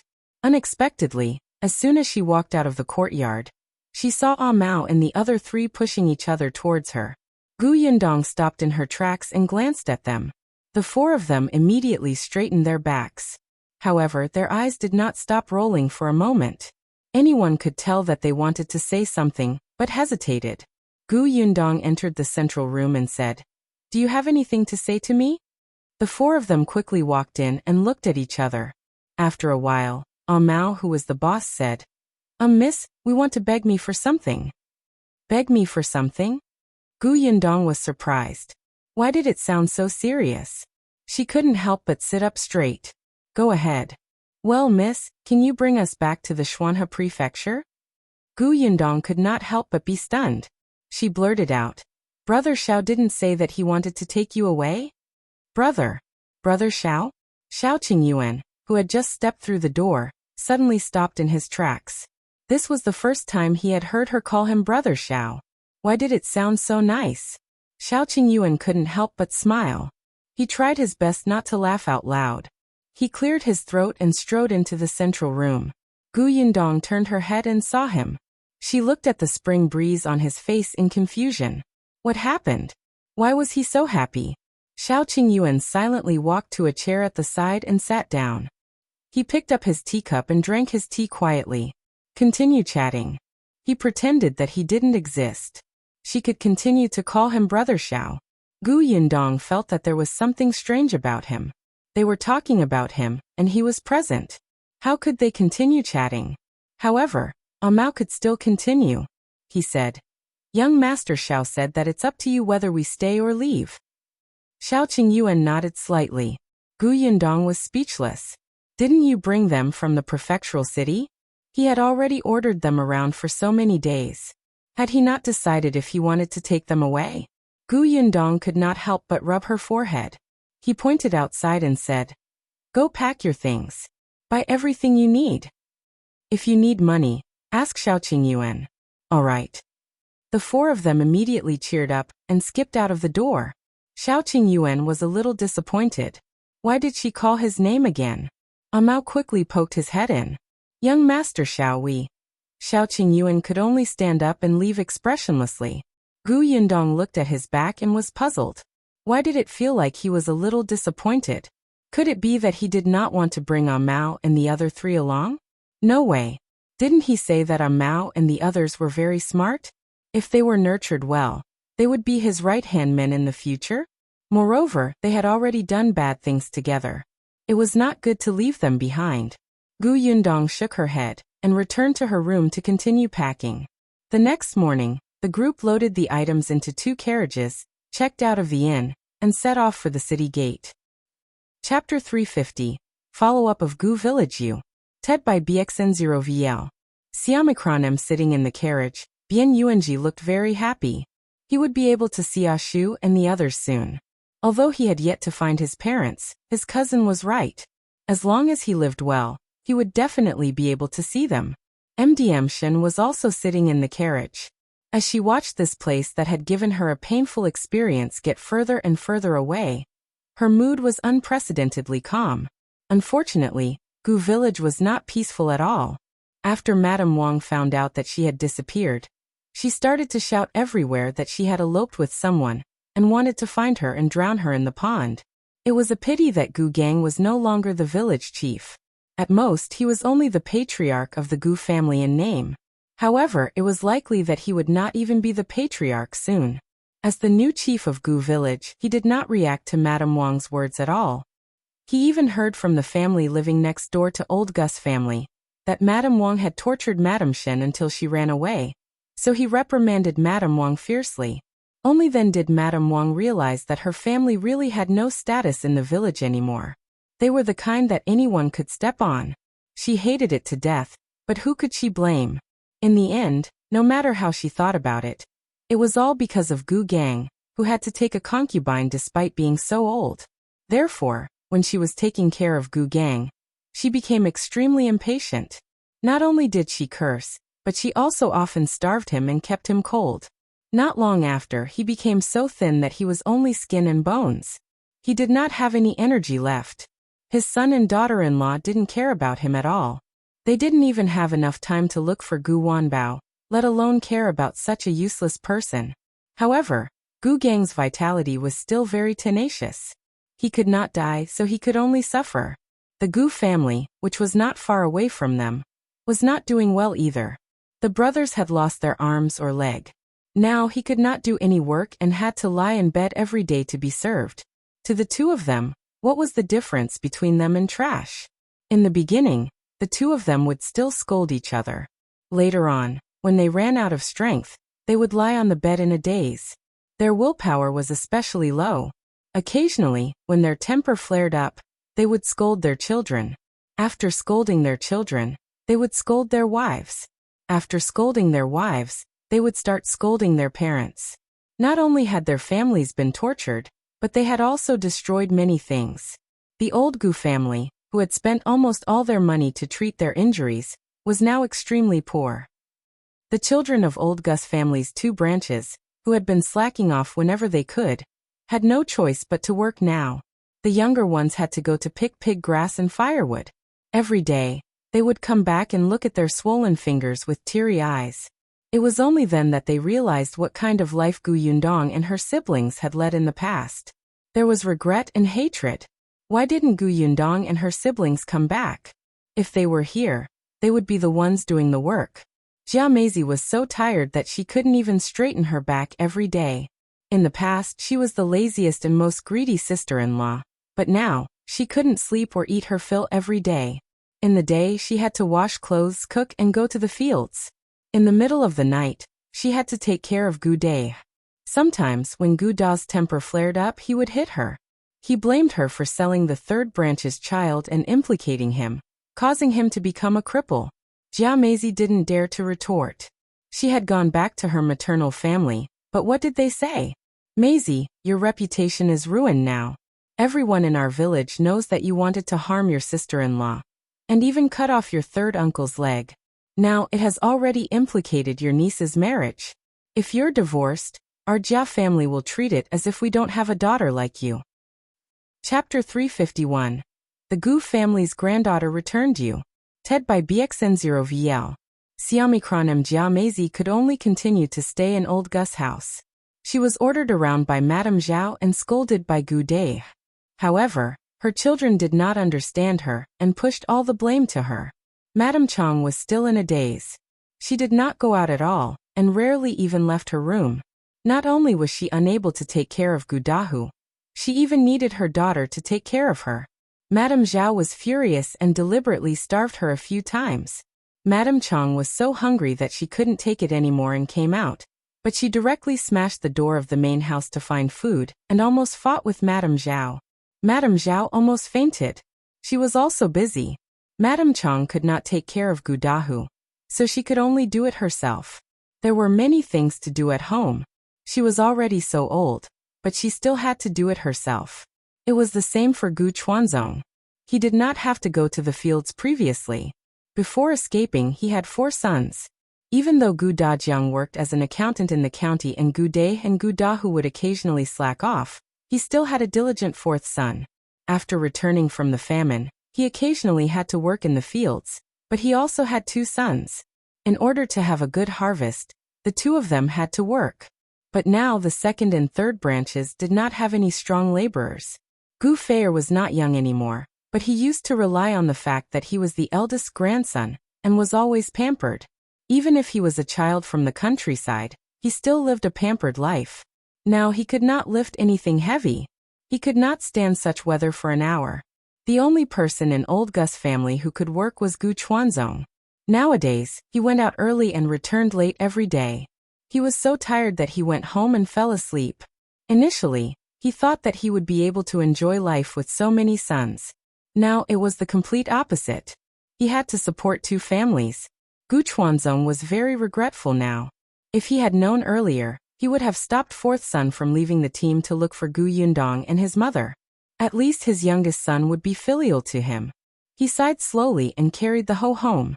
Unexpectedly, a familiar name suddenly sounded in her ear. Yes, Gu Dajiang's eldest daughter is very rich. Gu Chuanzong was stunned. Gu Dajiang? Eldest daughter? He looked up in confusion and turned to see Madame, who chatting with someone under a tree not far away. He could not even lift his legs, but he still walked over numbly. Madame Hu's back was facing him, but her voice was not soft. That's Gu Yundong. I saw it with my own eyes. She's back with her silly mother. Do you know why we had to bring Bian Yuanji out? It was Gu Yundong who begged us. Now, that Bian Yuanji is going to enjoy life too. Someone at the side did not believe it. That eldest granddaughter of old Gus' family was very timid in the past. Why do you make it sound like they're 2 completely different people? Are you sure you didn't see wrongly? How could I be wrong? Madame Hu retorted excitedly. I even saw her bring Bian Yuanji to the Bian family that day, and take away a lot of the things in the Bian family. She's changed. She married a rich man. Her clothes are flamboyant and she's wearing gold chains. There's a silver hairpin on her head, a jade bracelet on her wrist, and she's sitting in a carriage with 4 or 5 maidservants. Huh. Everyone was in an uproar. So rich? Madame Hu snorted. And Gu Dajiang's wife. TSK, there's a maidservant supporting her when she gets into the carriage. She's even fed. What does it matter if she's a fool? Anyway, there's someone to serve her, right? Chapter 352. Why doesn't she care about me? You. Ted by BXN0VL. Siamikronem. The more Madame Hu spoke, the more excited she became. Bien Yuanji has already put on new clothes. In just a few days he's gained weight and his complexion has improved. After eating, a maidservant will wipe his mouth and make sure that his soup isn't too hot. He can buy whatever he wants. He can even throw away a stick of candied hawthorn just for fun. When she said this, even the children beside her came over and swallowed their saliva with sparkling eyes. Why would he throw it away? He can give it to me. Madame Hu glanced at the child who spoke. To you? When he was suffering here in the past, did you give him a grain of corn? Dream on. Everyone was extremely envious. If they had known that Bien Yuanji had such good fortune, they would have treated him better. One of the families in the crowd was stunned. When they thought of the bag of white rice that had suddenly appeared in their room a few days ago, their hearts pounded. They were the ones who took Bien Yuanji home for a meal, when he was about to freeze to death. In that case, was he thanking them? However, old Gu, who was standing at the back of the crowd, became more and more shocked. His eyes lit up as he listened. His body, which had originally felt weak, suddenly erupted with a huge force. He pushed away the person in front of him, and stood in front of Madame Hu in a few steps. She widened her eyes and asked, "Is what you said true? Is what you said true?" Madame Hu was so shocked that she almost fell off the standing stone. She barely managed to stabilize herself before she saw old Gus' weathered face clearly. She secretly pursed her lips and smiled. Of course it's true. Why would I lie to everyone? Then why didn't she come back? Why didn't she come home when she had money? Madame Hu laughed. Why do you think? Wasn't she afraid that your Gu family will cling on to her like blood-sucking insects? Old Gu, don't tell me you don't know what kind of life Gu Dajiang's family used to live. You bullied them in the past. Do you think they will come back and be filial to you? Do you think they're stupid? Let me tell you, she's smart. She secretly took Bien Yuanji away, and didn't even look at you. But she's a member of old Gus' family. She's my granddaughter. How can she leave us alone when she's rich? Old Gu was so angry that he was panting. The veins on the back of his hand were bulging, as if he could not accept this fact. The Gu family had already become like this. If Gu Yindong was really rich, why would he need to work so hard? His second and third sons could also go to a good medical center to treat their illnesses. They could also live in a big house with people serving them. Madame Hu sneered. You really dare to think about it? Your granddaughter is already married. The rich man is her husband. Why should he care about you? What about Gu Dajiang? What about Gu Yinshu? My son and grandson? It would be unfilial of them to ignore me. Madame Hu smiled even more happily. I only saw Gu Dajiang's wife. As for Gu Dajiang and Gu Yinshu, I didn't see them. Don't tell me these two are gone. Think about it, if they were still alive, would Gu Yindong not bring them here? She even brought Madame Yang with her when she went out. I don't think there's anyone else in the family who can take care of her. When everyone heard this, they all thought that it made sense. Madame Yang was a fool. It would be so troublesome to bring her out. If Gu Dajiang was around, she would definitely leave her at home for him to take care of. If Gu Yinshu was around, Gu Yindong might as well bring him along instead of a fool. The daughter must have been worried without Madame Yang's close relatives by her side. Chapter 353.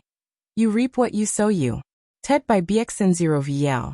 Siamikronem. Old Gus' expression changed again and again. After a while he suddenly roared. I don't believe it. I don't believe it. Tell me where they are. Oh, go find her. As he spoke he came to pull Madame Hu. Madame Hu was pulled off a huge rock and lost her balance, spraining her ankle. She was in so much pain that her face contorted, and she spoke without thinking. All right, go and find her. Let me tell you, it was Gu Yindong who caused your family to become like this. If you're not afraid of death, go and find her again, and see if she'll take the lives of your two sons. Everyone was speechless. The entire venue was silent. Everyone gasped and looked at Madame Hu, unable to say a word. After a while, someone couldn't help but gulp and ask, Who, what did you say just now? Madame Hu suddenly came back to her senses, and cursed in her heart. Previously, she had really been persuaded by Ding Jincheng not to provoke Gu Yindong. However, when she heard that the ghost she had encountered that night might have been her doing, Madame Hu could no longer remain calm. She was so angry that she wanted to settle the score with Gu Yundong. However, when she thought of how miserable old Gus' family was, she was afraid. After delaying it for a few days, the more she thought about it, the angrier she became. The angrier she became, the more indignant she became. What should she do? In the end, she pushed the responsibility to old Gus' family. Wasn't this all old Gus' family's fault? If she could not find trouble with Gu Yundong, could she not cause trouble for old Gus' family? Madame Hu was quite shrewd. She saw that there had been no movement from old Gus' family recently, so Gu Gang's family was just like that. She also noticed that MDM Shen had escaped. When one thought too much, it would be easy for one to come up with conspiracy theories. Madame Hu felt that MDM Shen had been arranged by Gu Yundong from the beginning. After MDM Shen left, there was no movement from old Gus' family. Gu Yundong must have left Jiangyu County. Therefore, Madame Hu came to Gu Village. She deliberately came to provoke old Gus' family. But she only planned to say that Gu Yundong was living a good life because of her wealth. She did not intend to reveal her and Ding Juncheng's guesses. It was all old Gus' fault for letting her tongue slip. Madame Hu wanted to take back her words, but there were so many people around, and they heard her clearly. When they regained their senses, they immediately grabbed her and asked, "Are you telling the truth? Was it Gu Yundong who did everything to old Gus' family? But she didn't come to our Gu village. How did she do it?" "That's right. Gu Yundong was so timid in the past. How dare she do such a cruel thing?" Seeing that she couldn't fool them anymore, Madame Hu decided to give up. "That's right. Those things were done by the Gu girl. She didn't come to the Gu village, but didn't I say that girl is rich now? With money. Are you afraid that she won't be able to find someone to help her? She was timid in the past. But don't you see how badly she was persecuted by old Gus' family? Her father and siblings are dead, and her mother was harmed by Jiao Meizi. How can she not hate her? So, this was all forced by old Gu." Madame Hu came to a conclusion. The Gu family reaped what they sowed. If they had treated Gu Yundong better in the past, wouldn't she have brought their family over to enjoy life now that she's rich? Just look at how Bian Yuanji is living now. Not far away, Madame Zhao also roughly heard it. Her expression immediately turned ferocious as she shouted, "That be *TCH, I'm going to sue her. She caused our family to be like this. I'm going to sue her." Madame Hu laughed out loud when she heard this. "Go ahead. Don't blame me for not reminding you. The man that the Gu girl married is not an ordinary person. One look and you can tell that he's powerful. Otherwise, how could he make all of you lose your arms and legs? If you sue him, you won't even be able to protect your grandson." Madame Zhao's face turned pale, but old Gu suddenly roared. He turned around and pounced at Madame Zhao, grabbing her and beating her up. Chapter 354, Dust Settled You. TED by BXN0VL. Xiaomicron. Everyone was stunned by this change, but old Gus' eyes were bloodshot as he hit Madame Zhao fiercely. "It's all your fault. It's all your fault, you old woman. If you hadn't treated Dajiang's family badly, we wouldn't have become like this. It's all your fault." He kept replaying what Madame Hu had just said in his mind. If he had treated them better in the past, he would have been taken away to enjoy life now. A stepmother is a stepmother. Your own son is spoiled like a piece of trash. Dajiang was your slave. You even abused Yuanji. You old woman, I'll beat you to death. Madame Zhao was about to go crazy. As she dodged, she shouted, "How can you blame me? You didn't even take your own son seriously, and now you're blaming me. Gu Chuanzong, you're not a man. When we kicked their family out back then, it was clearly your idea. You're the most disgusting person." Madame Hu and the others watched from afar as they exposed each other, and watched them fight each other. The Gu family was finished. Completely finished. Madame Hu pursed her lips and felt happy. She felt that she had said enough and left. Later on, she heard that old Gu and Madame Zhao were covered in injuries, and had to lie in bed for a few days to recover. The Gu family was even more chaotic. Later on, Madame Zhao really complained to the village chief, and wanted to arrest Gu Yundong.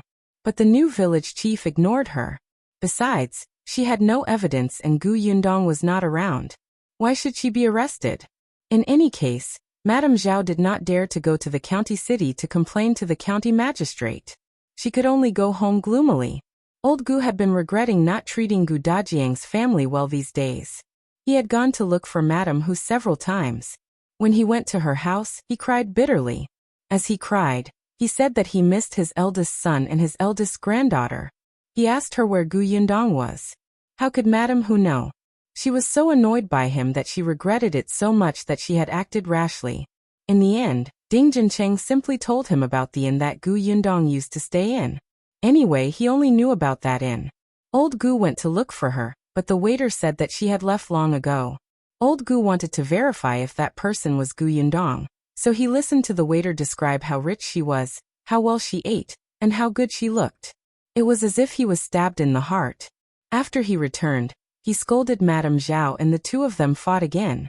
Then he went to look for Madame Hu to cause trouble, claiming that it was her fault for not telling them earlier, and causing the Ding family to be in trouble.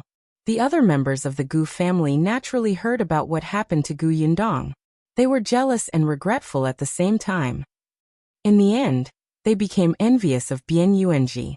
Old Gu's life was getting poorer and poorer, and everybody was in chaos every day. Old Gu thought about Gu Yundong all day long. He hoped that she would come back and take him away. Gu Yundong sneezed several times because of this. Xiao Qingyuan almost thought that she had caught a cold. The temperature difference between morning and night was indeed a little big. They were on the road, so there would be times when they didn't realize it. Gu Yundong felt that her family missed her, so she could not wait to go back. It took 3 days to travel from Jiangyu County to Feng County, where the Shen family's home was located. Gu Yundong sent her all the way and took a slight detour to bring her directly to the town where her family lived. However, the closer she got to home, the more silent MDM Shen became. When she arrived at her destination, she sighed heavily and said in a low mood, "Thank you for your help along the way. We will meet again if fate allows." After saying that, she looked at Madame Yang and Bian Yuanji before lifting the curtain and going down. However, in the next moment, she suddenly retreated. Chapter 355. Can you bring me along? You. Tet by BXN0VL. Xiaomicron M. Gu Yundong was stunned. What's wrong? MDM Shen's expression changed slightly as she glanced outside the carriage curtain. Gu Yundong was puzzled. She peeked out and was stunned. Why was this person here? She let go and sat back down. She looked at MDM Shen, who was looking uncertain. What are you going to do? However, MDM Shen took a deep breath, as if she had made up her mind. Her eyes lit up slightly, and she became energetic. Actually, I've been holding a question in my heart for the past few days, Yundong, she said. Can I follow you to Xuanhe Prefecture and Yongfu Village? Gu Yundong was surprised. You're not going home? MDM Shen smiled bitterly. My parents are gone, and I don't have any relatives at home. Actually, I've been hesitating. I thought that even if I went back, I would be alone. I felt very relaxed and comfortable spending time with you guys these few days. Especially when I heard you introduce Yongfu Village to Yuanji, I yearned for it very much. She was also a little reluctant to part with those rare friends. After spending a few days together, Gu Yundong, Xiao Qingyuan, Mao, and the others were all very clear about her past in the Gu village. They knew that she had become a concubine to an old man in his late 50s, but no one looked at her strangely, despised her, or distanced themselves from her. Sometimes she even felt that she was not clean. When she went back, she might just live a life in a daze, but deep down, she still yearned for a beautiful life. I've been wondering if I should go home, or find another place to start over. Now that I see Gu Wanbao here, I've made up my mind. That's right. When she lifted the curtain just now, she saw Gu Wanbao. No one expected that this person who had escaped from Gu village would actually come to the Shen family's hometown. However, looking at his sallow and haggard appearance, it was obvious that he was not doing well. Gu Yundong smiled. Since you've decided, let's go. Thanks a lot. No matter what, they had a deep friendship. Gu Yundong was very supportive of her decision. The carriage changed direction and headed out of town again. Gu Wanbao, who was squatting in the corner, only had time to squint at the back of the carriage before he sniffled and shrank back. Madame Shen's original name was Shen Sitian. Perhaps because the direction in her heart was finally clear, her smile could not help but become much brighter. The group went out of town. Shen Sitian first went to pay her respects to her parents' graves, and told them about her decision to leave. Her parents' burial was arranged by the Gu family, so it was not strange for Gu Wanbao to know that her family was in this town. After bidding farewell to the Shen parents, the group of people moved much faster. They had a carriage, a mule cart and a horse. Gu Yundong still liked to ride horses. Occasionally, when she was bored in the carriage, she would ride Gale, the horse brought by Xiao Qingyuan, for a while. Mao and his companions were extremely envious. There were a few times when they wanted to ask Xiao Qingyuan if they could ride it, but they were frightened by his sharp gaze and didn't dare to say a word. Other than Gu Yundong, no one else could touch the horse. The group of people walked steadily. Occasionally, they would encounter people who were in the same direction as them. They kept a distance from each other, and only nodded. Seeing that they were only a few days away from reaching Stinky Egg's village, Gu Yundong could not help but think of Bien Mulan's grave. As she rode her horse, she gradually slowed down and wondered if she should get into the carriage and have a good talk with Yuanji about this. At this moment, two carriages also came from the opposite side of the road. When they met, the horse under Gu Yundong was suddenly shocked. It suddenly roared and ran forward crazily. Chapter 356, Fear You. TED by BXN0VL. Siamikronem, ah! Gu Yundong screamed and hurriedly grabbed the reins of the horse. She tried her best to stabilize herself and try not to fall off. Xiao Qingyuan's expression changed drastically.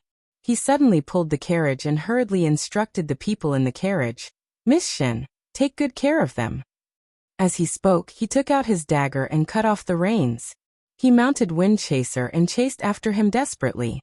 Shen Sitian only had time to hug Madame Yang and Bien Yuanji. When she stuck her head out again, she could barely see Xiao Qingyuan's disappearing back. "Be careful," she could only shout. Then she turned around to comfort the panicked Madame Yang. Although Gu Yundong was very familiar with riding horses, she still could not deal with such a crazy horse that seemed to have been provoked. She could only hold the reins tightly and try her best to stabilize herself so that she would not fall. It was fine if she fell down here, but she was afraid that she would be trampled to death by the horse before she could get up. Gale, calm down. She tried to calm it down, but at this moment, Gale could not realize who was on her back. It could not even tell the direction anymore, and began to run into the forest. Gu Yundong hurriedly lowered her body to prevent the branches from scratching his face and eyes. However, she was anxious. The horse did not slow down at all. "Yundong." A familiar voice came from behind. Gu Yundong knew that it was Xiao Qingyuan. She knew that this person would definitely not abandon her, but she could not turn around to look.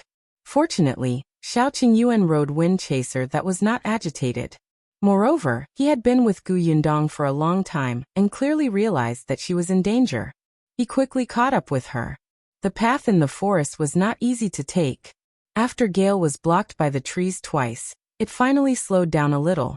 Wind Chaser took the opportunity to run forward, and the distance between the two horses slowly shortened. Xiao Qingyuan controlled Wind Chaser to block Gale, and reached out to Gu Yundong. "Give me your hand.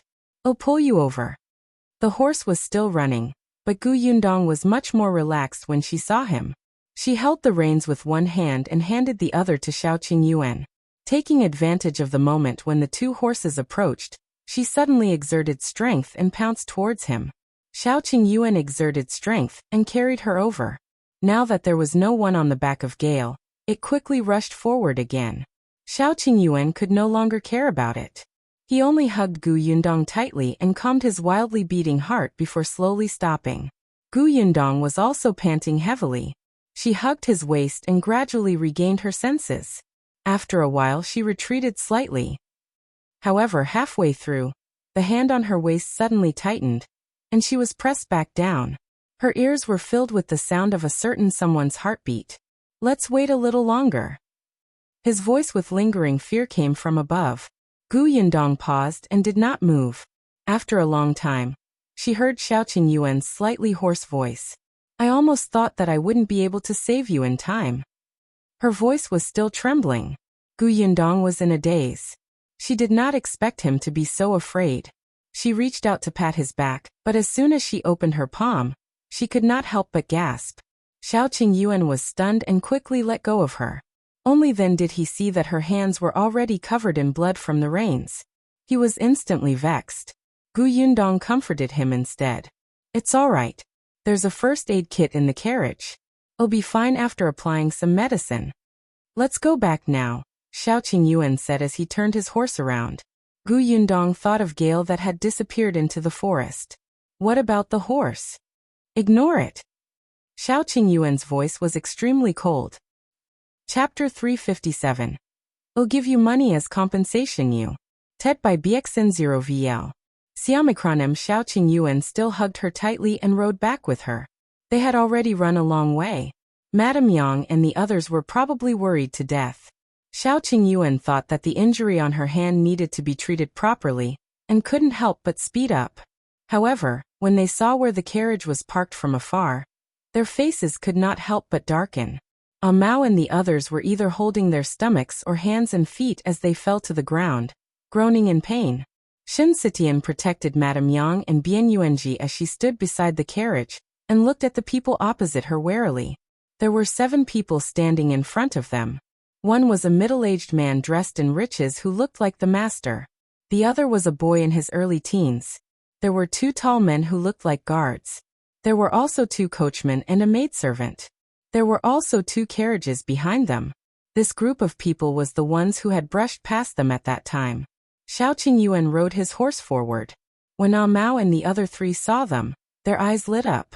They couldn't care less about the pain on their bodies. They stood up and staggered over. Young master, miss, it's him. It's that kid who blew an arrow at Gale's butt. That's why Gale suddenly ran crazily. We wanted to stop them, but we couldn't beat him. He pointed at the boy in his early teens. Xiao Qingyuan's sharp gaze suddenly shot towards him. The child was a little afraid when he met his gaze. However, he quickly thought of the 2 guards on his side. The 4 people who wanted to stop them just now had been beaten until their butts were swollen. What was there to be afraid of? Therefore, the boy raised his chin and snorted. So what if it's me? He was still playing with a small blowpipe in his hand. I just wanted to see if that horse is a good horse. I heard that even if a smart horse has a knife cut into its body, it will consider the owner on its back and endure the pain. It seems that your horse can't do it. Before he could finish speaking, his head was hit hard. He looked up and glared at the middle-aged man. Father, why did you hit me? The man didn't look at him. He only cupped his hands at Xiao Qingyuan and said with a smile, I'm really sorry. I didn't teach my son well. This girl was frightened. Fortunately, she's safe and sound. Hey, race 20 taels of silver. Take it as a compensation for you. He took out a banknote and handed it over. Xiao Qingyuan did not even look at it. He just bent down and entered the carriage. He took out the first aid kit and lowered his head to carefully treat the wound on Gu Yundong's palm. Madame Yang and the others exclaimed and hurriedly ran forward. Dong Dong, are you bleeding?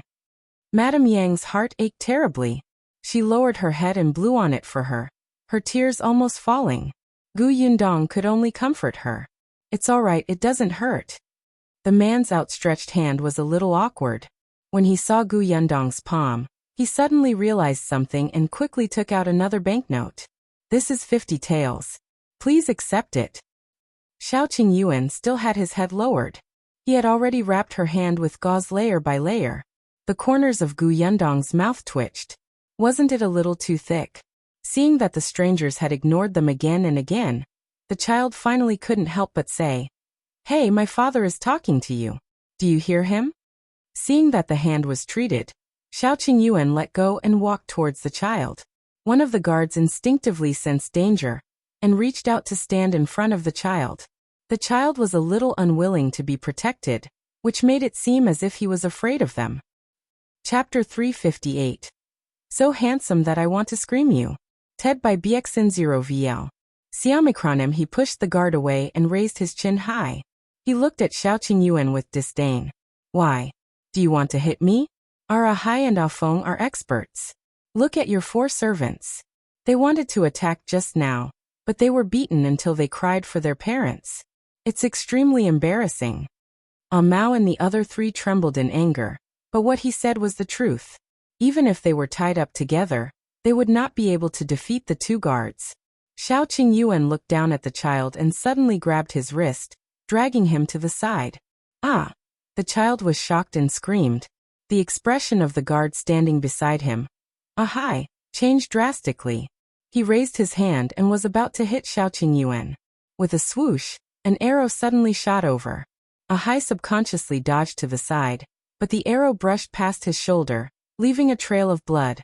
Finally, it nailed heavily to the ground. Ahai looked up in shock and saw that Gu Yundong, whom they had ignored earlier, was sitting on the shaft of the carriage. She was holding an exquisite crossbow in her hand, and was squinting in his direction. However, Gu Yundong shook her hand slightly. It was all Xiao Qingyuan's fault for wrapping her hand like a dumpling. Her agility was greatly reduced, and she almost missed. She looked at Ahai and smiled. Don't move. Ahai only paused for a moment, but Xiao Qingyuan threw the child and his hand onto the horse beside him and whipped the horse's butt. The horse neighed and ran forward in pain. Ah! Help, father, help me! The middle-aged man was stunned by this sudden change. He suddenly came back to his senses. Aren't you going to save young master? Ah Feng, who was standing beside him, hurriedly jumped onto the other horse and chased after him as fast as lightning. Mao and the others looked at Xiao Qingyuan and Gu Yundong with starry eyes. Why? They were so handsome and tacit. Their followers wanted to scream. The middle-aged man was furious. He pointed at Xiao Qingyuan with a trembling finger. You! His face flushed red as he suddenly shouted. Ahai! Ahai quickly attacked Xiao Qingyuan. He was a professional guard. Although Xiao Qingyuan also had skills, he was not a professional. Most of his skills were from fighting various prey on the mountain. The escorts in the agency had also taught him. Therefore, at first, Xiao Qingyuan was at a slight disadvantage, but after he became familiar with it, Ahai found it a little difficult. In particular, he had been injured previously. Although it was just a superficial wound, his aura was already weak. The middle-aged man was a little flustered and exasperated when he saw this. He asked the two coachmen to go forward and help. There was no need for Gu Yundong to speak. Mao and the rest, who were slowly recovering, rushed forward and started punching and kicking the two coachmen. If they could not defeat the guards, couldn't the four of them deal with two coachmen? They had also been in the gangs and fought for territory. Who didn't know how to fight? On the other hand, the only maidservant present was smart. She looked around and saw Madame Yang and the others standing not far away to watch the commotion. So she wanted to sneak over. But she had just taken a step when Gu Yundong aimed her crossbow at her. She raised her eyebrows and smiled. Come here. The maidservant shuddered and her hands trembled. She quickly lowered her head and pretended that she did not exist. The middle-aged man's face finally turned pale. He regretted it. He should have left quickly before the two of them returned. Oh! Finally, the knife in Ahai's hand was struck down by Xiao Qingyuan, and he was sent flying. When Ah Go saw this, he immediately pounced over.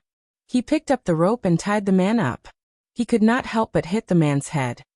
Who told you to kick my stomach? Chapter 359. Gu Concubine Utted by Bexenville. Siamikronem. The middle-aged man's face was ashen. He glared at Xiao Qingyuan and said, Do you know who I am? Then do you know who we are? Gu Yundong jumped down from the shaft of the carriage, looking insufferably arrogant. Do you know who I am? Who wouldn't say that? The middle-aged man was stunned. He took a closer look at Gu Yundong and the rest. They were dressed very commonly and did not look like people with power and influence. However, the aura of these two people made people feel that they could not be underestimated. They were so confident. Could it be that their backer was also very powerful? The middle-aged man's surname was Zhou. He was originally a wealthy businessman in Qingan Prefecture. Later on, when Qingan Prefecture was in chaos, his business plummeted. Also, his backer was transferred to Xuanhe Prefecture, so he simply moved his entire family to Xuanhe Prefecture. Their current location belonged to the Qingan Prefecture. Other than some close friends, his backer was really not here. Could it be that these people had someone backing them up in Qingan Prefecture? Zhou Dafu pondered in his heart, and became a little uncertain. At this moment, A Feng rode his horse and brought back Zhou Xiaojun, who had almost fainted from crying. The child was indeed saved, but he was frightened. As soon as he was carried off the horse, his legs went limp and he fell to the ground. A Feng looked at Ahai, the coachman, and the others who were tied up. His expression immediately changed, and he was about to draw his saber. Gu Yundong had somehow gotten into the carriage behind Zhou Dafu. A dagger was pressed against his neck as he glanced at Ah Feng. The latter immediately stopped and was tied up by Ah Mao. Zhou Dafu stared at the dagger on his neck and trembled in fear. He finally realized that he had become meat on the chopping board. His voice immediately softened. Guys, let's talk things out. This matter is indeed our family's fault. We will apologize and compensate the two of you. Can you give us a price? Gu Yundong raised his eyebrows. Zhou Dafu sensed the change in her attitude and hurriedly said, Look, my son did go overboard and did something wrong, but you've also taken revenge. Look, he's so scared that he can't speak. We're even now, right? Everyone looked at Zhou Xiaojun, who was covered in sweat.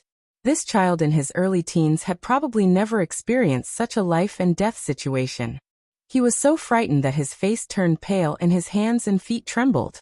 The lesson was indeed quite ruthless. But Gu Yundong did not regret it at all.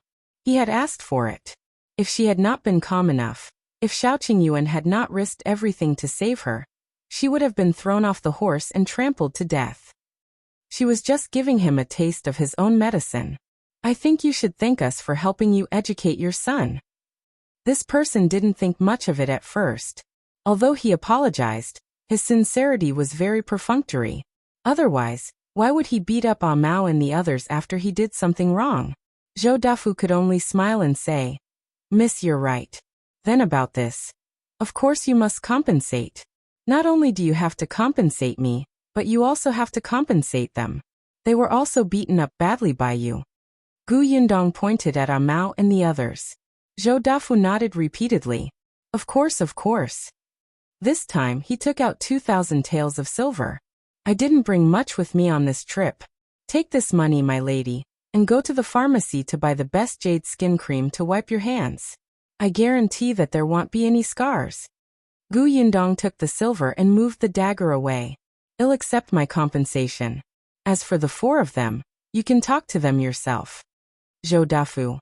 Ah Mao and the others immediately surrounded him. After receiving the compensation, they happily boarded the mule cart. As soon as they left, Zhou Dafu's expression darkened. He glanced at the two useless guards and finally scolded Zhou Xiaojun. What else do you know other than causing trouble every day? Do you know anything? You've been spoiled by your mother. Zhou Xiaojun was still in a daze. After experiencing such a thing, he felt extremely aggrieved. In the end, his father scolded him without care, and he exploded on the spot. You still have the cheek to scold me? If you hadn't taken that old woman surnamed Gu as your concubine, would mother have been so angry that she went back to her parents' house? If mother hadn't gone back to her parents' house, we wouldn't have had to come and pick her up, and we wouldn't have met those fiends. All of this is your fault. Chapter 360. Going to your place to propose uttered by Bexenville. Siamikronim, Zhou Xiaojun sneered. I don't know what you like about that Gu woman. She's already so old, and has even given birth to a child. If you want to take a concubine, go find a virgin girl. Why would you treat an old woman like a treasure? Zhou Dafu glared at him. What do you know? Your Aunt Gu had a hard time in the past. It's rare for her to enjoy life, so why can't you stop going against her? Your mother is so jealous. She's not virtuous at all. Why don't you say that you're a pig? Zhou Xiaojun wiped his face fiercely and climbed into the carriage himself. However, his hands and feet were still weak. It took a while for the maidservant to help him up. Zhou Dafu was so angry that his hands trembled. Who would say that about their father? This child was simply an unfilial son. He had lost so much money and was very unhappy, and he could not control his son. He hated his wife even more because she had spoiled their son. Gu Yundong and the rest had already walked far away. In the end, Xiao Qingyuan rode Wind Chaser into the forest to bring out Gale that had calmed down. Sure enough, there was a small arrow stuck in Gale's back. When Ago saw this, he quickly volunteered. I'll do it. My father used to be a veterinarian. Everyone was speechless. Your father was actually a veterinarian? Mao was even more surprised. Your father was a veterinarian, but you don't know how to ride a mule cart? It took them a long time to get used to it. Go was dumbfounded. Why does the vet's son have to know how to ride a mule cart? Isn't that the job of a driver? You make a lot of sense. Gu Yundong only pulled out the arrow from Gale's body and applied medicine to the wound when they arrived at a nearby village. After this incident, Gu Yundong remained in the carriage. Coincidentally, Madame Yang was also worried and did not allow her to go out. Gu Yundong looked at her hands that were wrapped up like dumplings and felt very helpless. At night, they stayed at an inn in town. After settling down, Gu Yundong finally had the time to ask Mao and the others, "How much money did you get?" The four of them looked at each other and chuckled. Each of them took out a banknote worth 100 taels of silver. They were so excited that their bodies were trembling. 100 taels. Is that all you've got? You only asked for 100 taels? Isn't 100 taels a lot? Gu Yundong was stunned. 100 taels of silver. Now that she had a workshop that could earn money, 100 taels of silver did not seem like much. But when she first came to this world, she even had to calculate every 1 tael of silver carefully. 100 taels of silver was enough to build her green brick-tiled house. In Yongfu village, there were probably not 5 families who had 100 taels of silver. Sure enough, it was easy to go from frugal to extravagant, but difficult to go from extravagant to frugal. Gu Yundong smiled and nodded. It's quite a lot. Since you have the money, you have to think about how to use it. You can't gamble or go to brothels. Definitely. The four of them happily took the banknotes and left. Gu Yundong did not care anymore. When only she and Xiao Qingyuan were left in the room, she asked, "What do you plan to do with the 4 of them?" "When I go back, I'll find a master who practices martial arts and let them learn their skills." After today's incident, Xiao Qingyuan had been thinking about this problem. Mao and the others were young and smart. It was not too late for them to practice martial arts. Gu Yundong nodded. "All right, as long as you've thought it through." She yawned and was about to return to her room to rest. Unexpectedly, just as she was about to open the door, she heard Xiao Qingyuan's voice behind her. "After returning to Yongfu village, I'll find someone to propose marriage at your house." Chapter 361. Be more reserved. Uttered by Bexenville. Siamacronym Gu Yundong. Gu Yundong. She whipped her head around and looked at him in shock, wondering if she'd heard him correctly. What did you just say? Could it be that she was too sleepy and was hallucinating? Xiao Qingyuan repeated. "After we go back, I'll find someone to propose marriage. What do you think of Aunt Zeng? Our families are familiar with her, and we live next to each other. If there's anything we don't know, she'll remind us." Gu Yundong was sure that she did not hear wrongly this time, but she still looked stunned. After a long pause, she slowly turned around and sat opposite him. Gu Yundong's throat was a little dry. She picked up the cup and wanted to drink some water.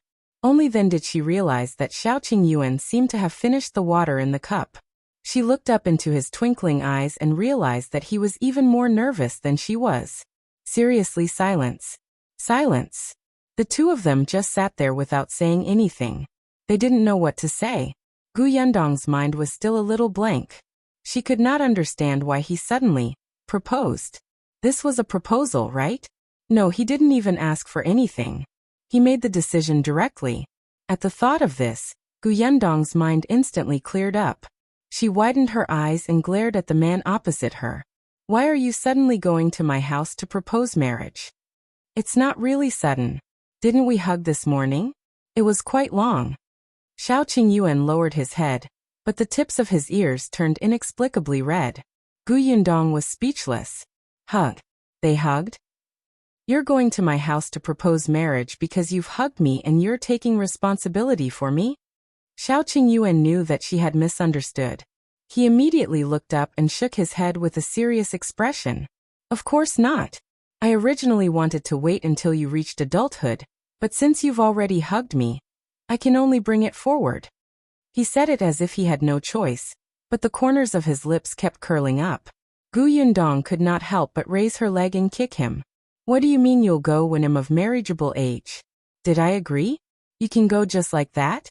Unexpectedly, Xiao Qingyuan did not guard against this kick and fell back.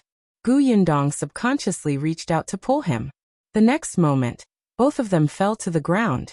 Xiao Qingyuan was fast. When he fell, he turned his body slightly so that Gu Yundong would fall on him and not get hurt at all.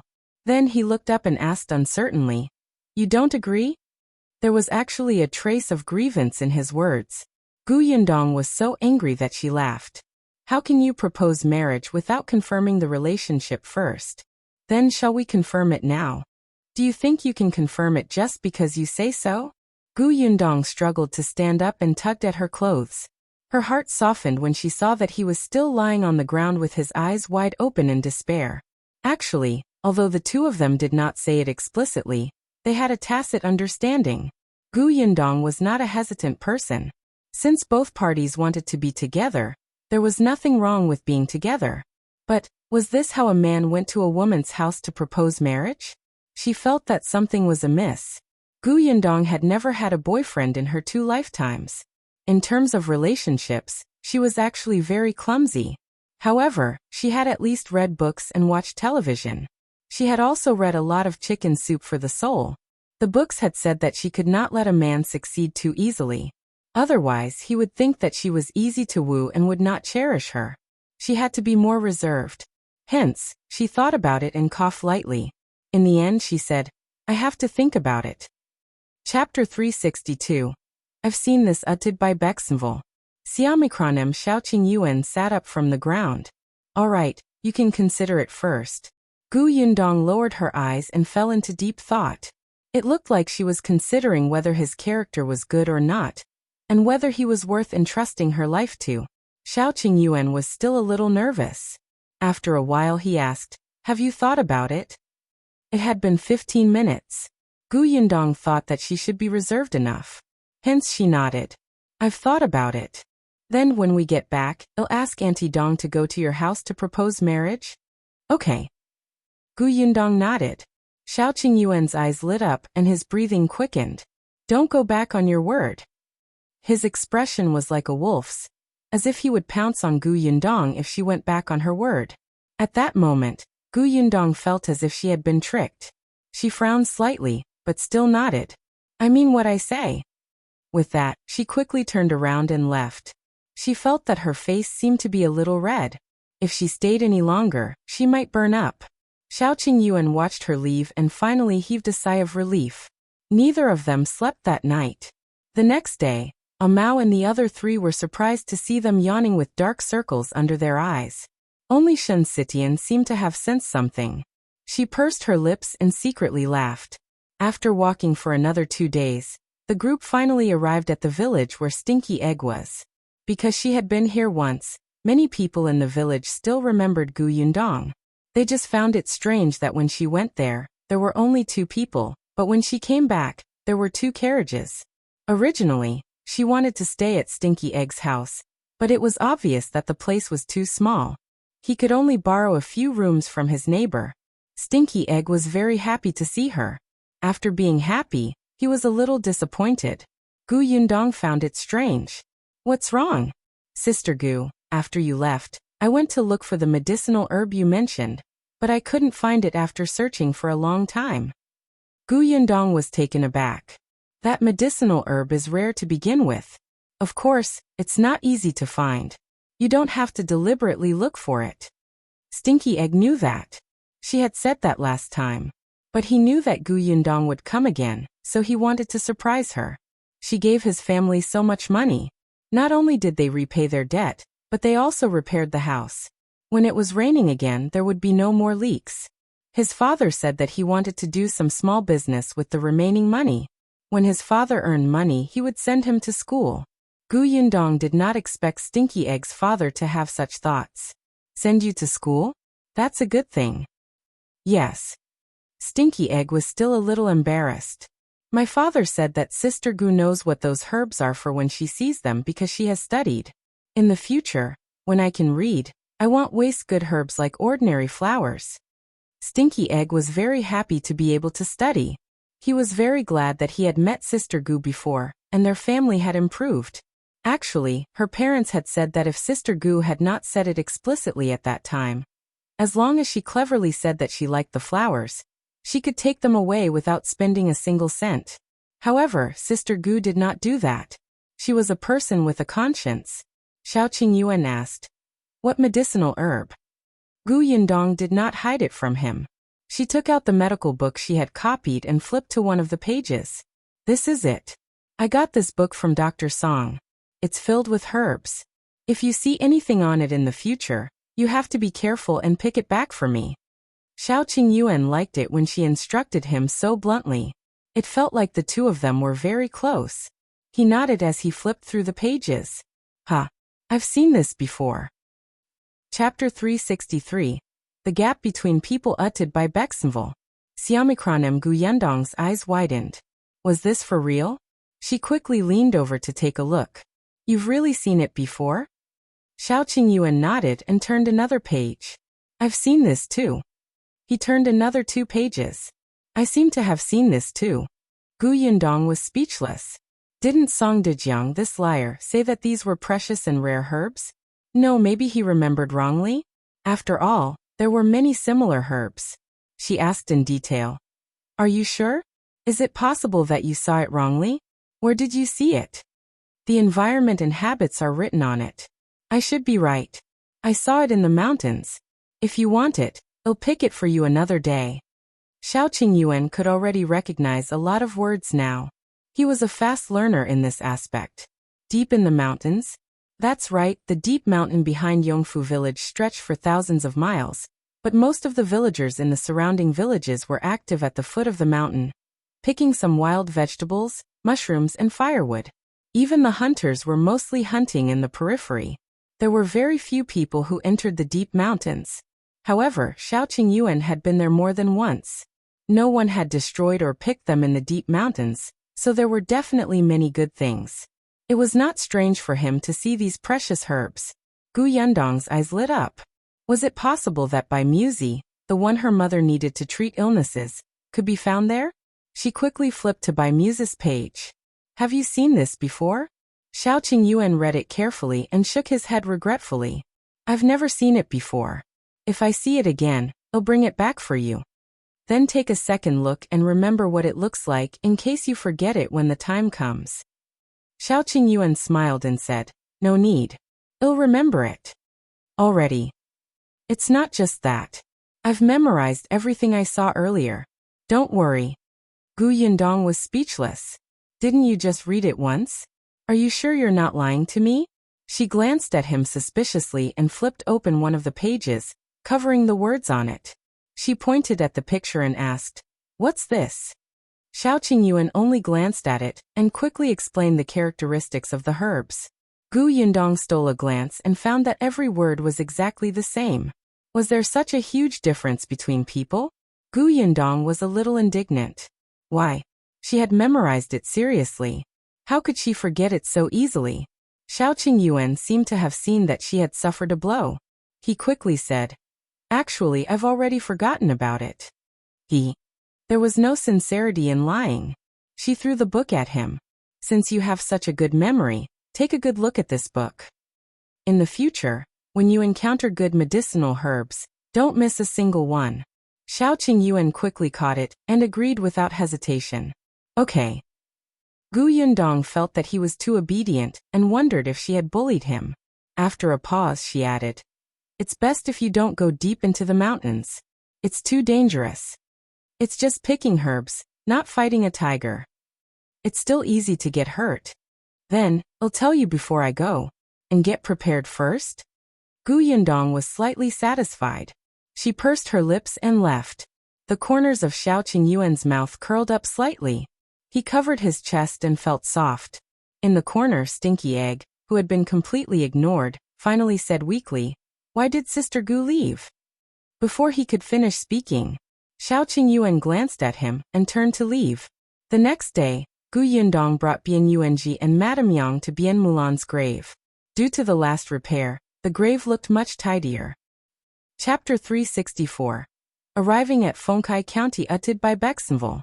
Xiaomicronem. As soon as Bian Yuanji walked closer, Tears streamed down his face. He subconsciously knelt on the ground and sobbed, but he tried his best to suppress his voice. Gu Yundong led Madame Yang to the side, leaving him to talk to Bien Mulan in private. Sister, I'm here to see you. Don't worry, I'm doing very well now. Although Grandpa and second uncle don't like me, you're right. We still have first uncle and fourth uncle. I'm going to first uncle's house now. My cousin said that they're my family. In the future, I won't be alone. I'll live well. I just miss you. If only Big Sis was here too. As he spoke, he couldn't help but wipe his tears. I haven't found father and mother yet, but I know that they're definitely still alive. I'll definitely be able to see them. We're here today to move your grave. I'll bring you along to first uncle's village. In the future, when we reunite with father, mother, first uncle and fourth uncle, you'll be able to see us. You won't be alone here. In the future, I'll visit you every year. Big Sis. He finally broke down in tears. Have a safe journey. He bent down and kowtowed heavily. It had been half a year. His elder sister had been gone for half a year, but Bien Yuanji still felt as if it was yesterday. Now when he thought of Bien Mulan's voice and smile, he still felt as if his heart was being pricked by needles. Such a good sister was gone just like that. She was so young and had never enjoyed life. She had never had a child and had died at the most beautiful age. Her parents had not even seen her for the last time. Bien Yuanji pressed his forehead against the ground, but his heart was filled with bitterness. Finally, he couldn't help but cry out loud. His childish voice was filled with reluctance and despair. Madame Yang, who was not far away, could not help but lean on Gu Yundong's shoulder and whimper. Gu Yundong patted her soundlessly. After a long while he walked forward and helped Bien Yuanji up, whose face was red from crying and he could barely breathe. As soon as the little thing stood up, his legs went weak and he fell to the ground uncontrollably.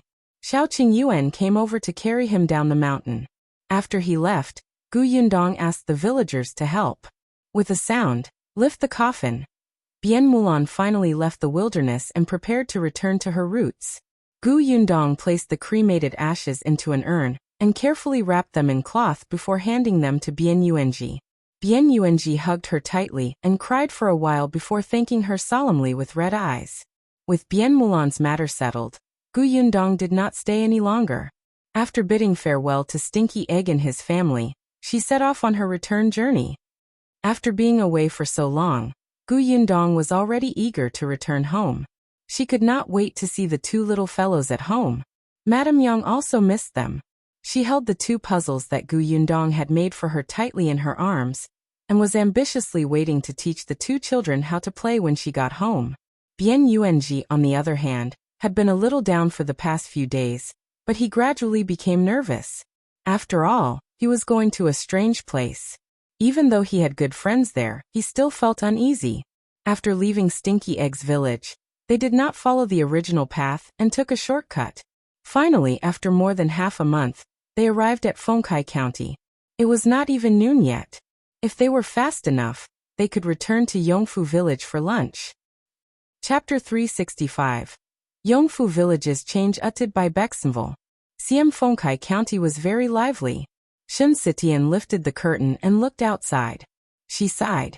It's much more prosperous than Jiangyu County. Of course. Jiangyu County had just experienced a disaster and was in the midst of reconstruction. How could it compare to Fengkai County? Bien Yuanji, who was in a daze, could not help but come over to take a look. There were many vendors on the road. All kinds of shouts and hawking sounded one after another. He even heard the sound of striking iron, and the shouts of the waiters at the inn along the way. Everyone's faces were filled with smiles and satisfaction, as if they were from a different world than Jiangyu County. Gu Yundong sat beside him and said in a low voice, "Don't be afraid. We're just going to first uncle's house. Think about it. You'll be able to see your best friend, Ashu, soon. Aren't you happy?" "Of course I'm happy." Bien Yuanji immediately said, "Cousin, I'm not afraid. I'm just not used to it." Gu Yundong patted his head. "It's all right. We weren't used to it when we first arrived.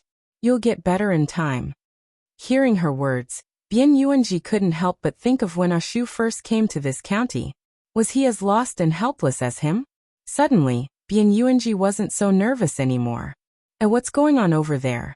It looks so lively. Shen Sitian suddenly pointed at a restaurant beside them and asked. Gu Yundong glanced at it. It was Lu Weiss Jinxiu restaurant. It was usually quite lively, but today, Gu Yundong had heard Lu Wei complain that these students were the most annoying. It would be fine if their family was rich and generous, but if their family was poor and liked to pretentiously gather in the best restaurant in the county, it would really be a headache. These people usually stayed for an entire day. They didn't eat much and kept talking, affecting others. If the boss asked them to leave, these people would scold the boss for being unscrupulous and greedy. In Gu Yundong's opinion, they should not be spoiled. It was a restaurant and a business to begin with. If you want to eat, eat.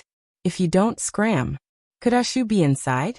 You said that Ashu is also studying in school now. Will he also come here to discuss knowledge with others? Bien Yuanji looked forward to it. Gu Yundong waved her hand. He's still young and has just entered the school. He won't appear here. He should still be in school. Let's go back to Yongfu village first. When Ashu comes back and sees us, he will definitely be very happy. Yeah. The carriage gradually drove away. Not long after they left, a small figure raised his head and puffed out his chest. He walked into Jinxiu restaurant in an awe-inspiring manner. Gu Yundong was in a hurry to go home, so she did not check out the shops in the county. She only glanced at them when she passed by and saw that everything was normal. Zhuangzi was welcoming the guests enthusiastically, so she put down the curtain. The carriage soon arrived at Yongfu village. Gu Yundong watched from afar, and felt that Yongfu village seemed to have changed a lot in the few months she had been away. However, as soon as they entered the village, they heard the sound of horse hooves behind them. Gu Yundong vaguely heard a familiar voice. Excuse me, please excuse me. Chapter 366:1 was fighting against injustice uttered by Bexenville. Siema Mao, who was driving the carriage, pulled the reins to the side and muttered. The roads in this village are so narrow. Why are you riding a fast horse? Don't you know that you'll bump into someone? However, Gu Yundong had already lifted the curtain and looked out. Indeed, she recognized the person riding over from afar. She raised her hand and called out, Luan. Luan was stunned. When he took a closer look, he was so excited that he almost fell off the horse. He quickly pulled the reins and stopped. Then he dismounted and ran forward. He said happily, Lady Gu, you're back? You just came back? That's great. When he saw Xiao Qingyuan in the carriage, he became even more excited. Young Master Xiao is back too? Xiao Qingyuan nodded and asked him. Are you here to look for your young master? This guy even specially rode a horse over. It seemed like there was something urgent. Xiao Qingyuan had called Lu Wei over to help. Since he had gone to the Yongning prefecture to look for Gu Yundong, the matters in the village naturally had to be arranged.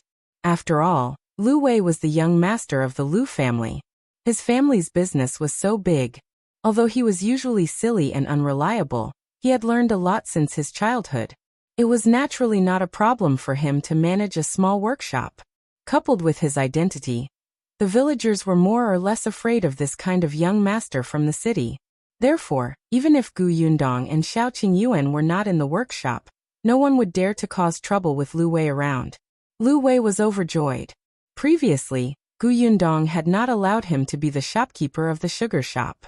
He had been resentful for a long time. This time, Xiao Qingyuan had asked him for help and he agreed without hesitation. He did not even ask for a salary. Now that he had been living in Yongfu village for more than half a month, old Master Lu was furious. He didn't want to do his own family's business and didn't want to get involved, and yet he was doing well in other people's workshops. Was this really his son? When Luan heard this, he suddenly reacted and knocked his head. Look at me, I almost forgot. I did come to look for our young master for something important, but speaking of which, this matter is also related to Miss Gu. Gu Yundong was stunned. What happened? Luan was indignant. It's all because of the people from Dongyi Academy. Dongyi Academy? This name sounds familiar. Gu Yundong rubbed her chin and thought for a while. The corners of Lu An's mouth twitched. Miss Gu, have you forgotten? Previously, a teacher brought a few students to Master Qin's school. When Master Qin was not around, They even blocked Mrs. Chin and Miss Chin at the door. In the end you saw it, Miss Gu. Not only did you scold them badly, but that teacher also fainted from anger. Gu Yundong blinked. Why did Lu An's words make her sound so cruel? Not only her, but Mao, Shen Sitian, and Bian Yuanji also looked at her in shock. It turns out that not only are you good at fighting, but you are also good at talking. You could actually make someone faint? And the other party was a master who had read a lot of books? What exactly did you say? Gu Yundong coughed lightly and said sternly, I couldn't bear to see them bullying the weak with numbers, so I was fighting for justice. What's with your gazes? Everyone nodded. I believe you. Gu Yundong was speechless. She turned her head and glared at Luan. She asked in an unfriendly tone. Then what happened to Dongyi Academy? Could it be that they went to Teacher Chin's academy again? Not really. Chapter 367. Turning around and going to the county city uttered by Bexenville. Siam Luan felt very innocent. Why was she glaring at him? Wasn't he just afraid that Miss Gu wouldn't be able to remember, so he explained in detail? Dongyi Academy organized a scholarly gathering at the Jinxiu restaurant. They said that they wanted to discuss knowledge with the students in Master Chin's academy and communicate with each other. It sounds nice, but in fact, it's just that the two schools are fighting in the arena, and a few students from each side will compete. Gu Yundong frowned. I remember that the oldest in Qin Wensheng's school is only 12 years old. Is Dongyi Academy planning to bully the weak? That's right. That's what everyone says. That's why Dongyi Academy announced that the students participating in the competition from this academy will also be under the age of 10. Who doesn't know what they're thinking? To meet the requirement of being under the age of 10, they could find some 9-year-olds. Luan was very angry when he said that. Not only were Teacher Chin's students young, but there were also very few of them. There were less than 20 of them in total. However, Dongyi Academy had said that although Teacher Chin had few students, Teacher Chin's requirements for disciples were especially strict. Therefore, his students were all talented and smart prodigies. To be honest, Dongyi Academy was at a disadvantage. They had never seen such a shameless person. When scholars were shameless, nobody could compare to them. Where's Qin Wenzheng? Xiaoqing Yuan asked. Luan pulled a long face. They only dared to be so arrogant when Mr. Qin wasn't around. 2 days ago, Mr. Qin left Fengkai County. It seems like there's something urgent. He hasn't returned yet. They were taking advantage of him. Gu Yundong thought about Qin Wensheng's identity and found it easy to understand the sudden situation. That's why you're in such a hurry to look for your young master. Could it be that Lu Yi is also involved? The corners of Lu An's mouth twitched. Then he looked at her sympathetically and said, It's not just our second young master. Miss younger brother is at Jinxiu restaurant now. Moreover, Dongyi Academy specifically asked him to participate in one of the competitions. They probably found out that he's your younger brother. They had suffered a loss at Gu Yundong's hands, and now they were trying to get it back from Gu Yunshu? How could that be? Gu Yundong could not help but laugh. Was there something wrong with the people of Dongyi Academy? She suddenly said to Mao, who was driving, Turn around and go to the county city. Now. Yes. Gu Yundong nodded. She thought for a moment and said, I'll go to the Gu house first and bring my mother, Sitian, and Yuanji back. Luan knows the location. He's going to look for his young master. Let him tell Aunt Ke that I'm back. You should rest at home first. I'll go, and the others said weakly. Can we go to that restaurant together? That's right. Miss, we can go and cheer for you. Didn't they say that the little master is only 6 years old? What if he gets bullied? We can go and help him. Gu Yundong was speechless. They were all scholars and used pens and mouths to fight. She turned around and saw that Shen Sitian and Yuanji were also looking forward to it. Without asking, she knew that they wanted to follow her to watch the show. Madame Yang seemed to understand. She grabbed Gu Yundong's hand and asked, Is someone bullying Ashu? I'll protect him. Alright, let's go then. Gu Yundong waved at Luan. Then we'll go first. You can come back after informing your young master. Also, tell Aunt Ke that we're back. We'll go home later.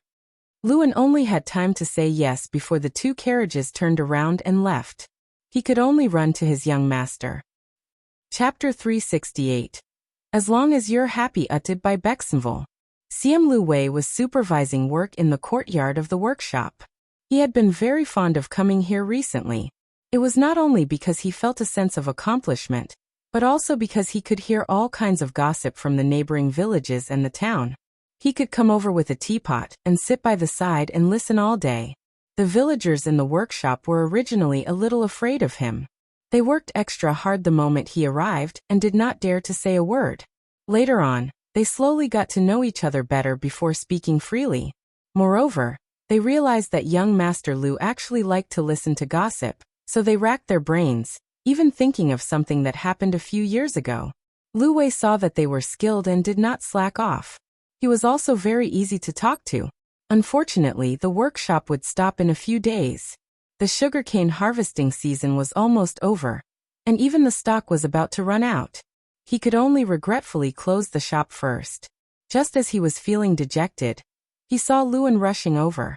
"Young master, something happened." He told Lu Wei about what happened at Dongyi Academy. When Lu Wei heard this, he pulled him and ran away without saying a word. "I knew that those poor scholars were indignant and hated Brother Qin. They would come and cause trouble sooner or later. Last time, they blocked Mrs. Qin at the door and almost caused her to be injured. Of course, Qin Wenjung had to avenge them after that. He went to the Dongyi Academy and scolded them until they couldn't even raise their heads, especially that teacher. He was punished by the acting dean of the academy and didn't earn anything for the month. After holding it in for more than half a year, they finally found an opportunity. Moreover, they even used the name of a scholarly gathering to bully the children.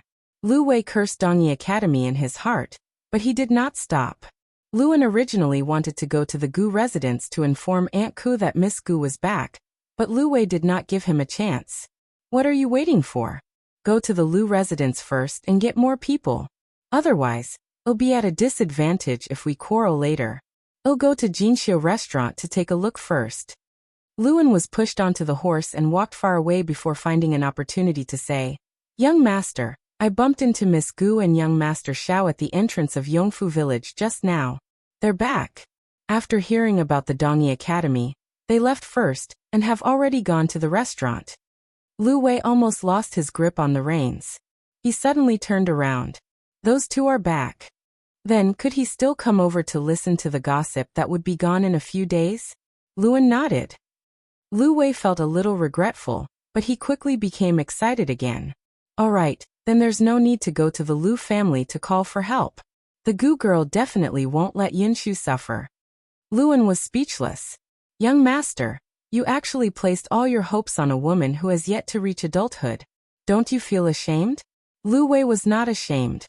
"They've been gone for a few months and finally came back. I don't know if they brought me any gifts. If it's too expensive, do you think I should accept it or not? If I accept it, I'll have to think about what gift to give back. It's troublesome, too troublesome. Luan, what do you think of the painting in my study as a gift?" Luan didn't want to say a word. "Young master, as long as you're happy, anything is fine." Gu Yundong and the rest were very fast. Before long, they returned to Fengkai County and arrived at the entrance of Jinxiu restaurant. Previously, she had said firmly that Yinshu would definitely not appear here if he studied hard in school. She did not expect to be slapped in the face immediately. The staff of the Jinxiu restaurant knew her and her relationship with the Lu family. He immediately led them around the crowd and brought them upstairs to the best private room. Chapter 369. Walk proudly, uttered by Bexenville. It was already very lively downstairs. Gu Yundong looked down and did not see Yinshu and Louis. He asked the waiter, "Where are your second young master and the rest?" Replying to Miss, "The students from the two academies are staying in the other rooms. The competition will not start for another hour. Second young master's academy's room is the second room on the left. Miss, do you want to go over and take a look?" "No need. Serve us food first. We've been traveling for most of the day. I'm exhausted." "All right," the shop assistant replied and immediately went downstairs. After they left, Shen Sitian asked in a low voice, "Yundong, are we really not going to take a look first?" Gu Yundong lowered her eyes and thought for a moment. "Let's wait for a while. If they are preparing for the competition and we disturb them, it will only cause trouble. She felt that Yunshu was not an impulsive person. Lu Yi was more like a little adult. Since he had agreed, he should be confident. At this moment, in the second room on the left, there were more than 10 children standing or sitting.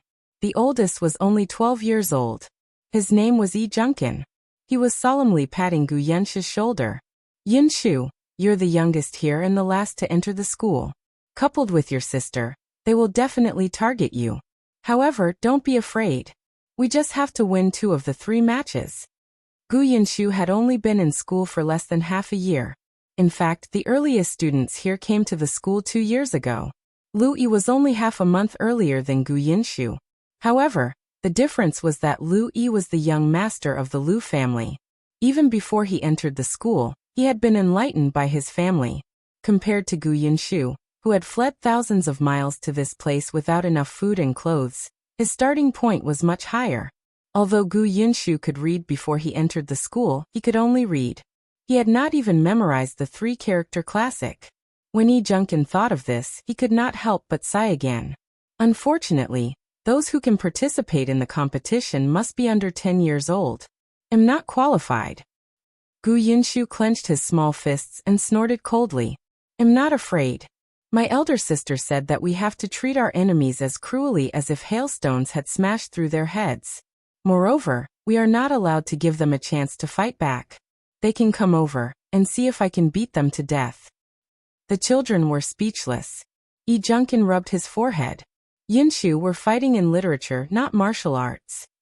Even if it was martial arts, with this kid's small body he could not defeat them. Gu Yunshu nodded. Of course I know. Am not afraid of literary battles. My elder sister can make their teachers faint.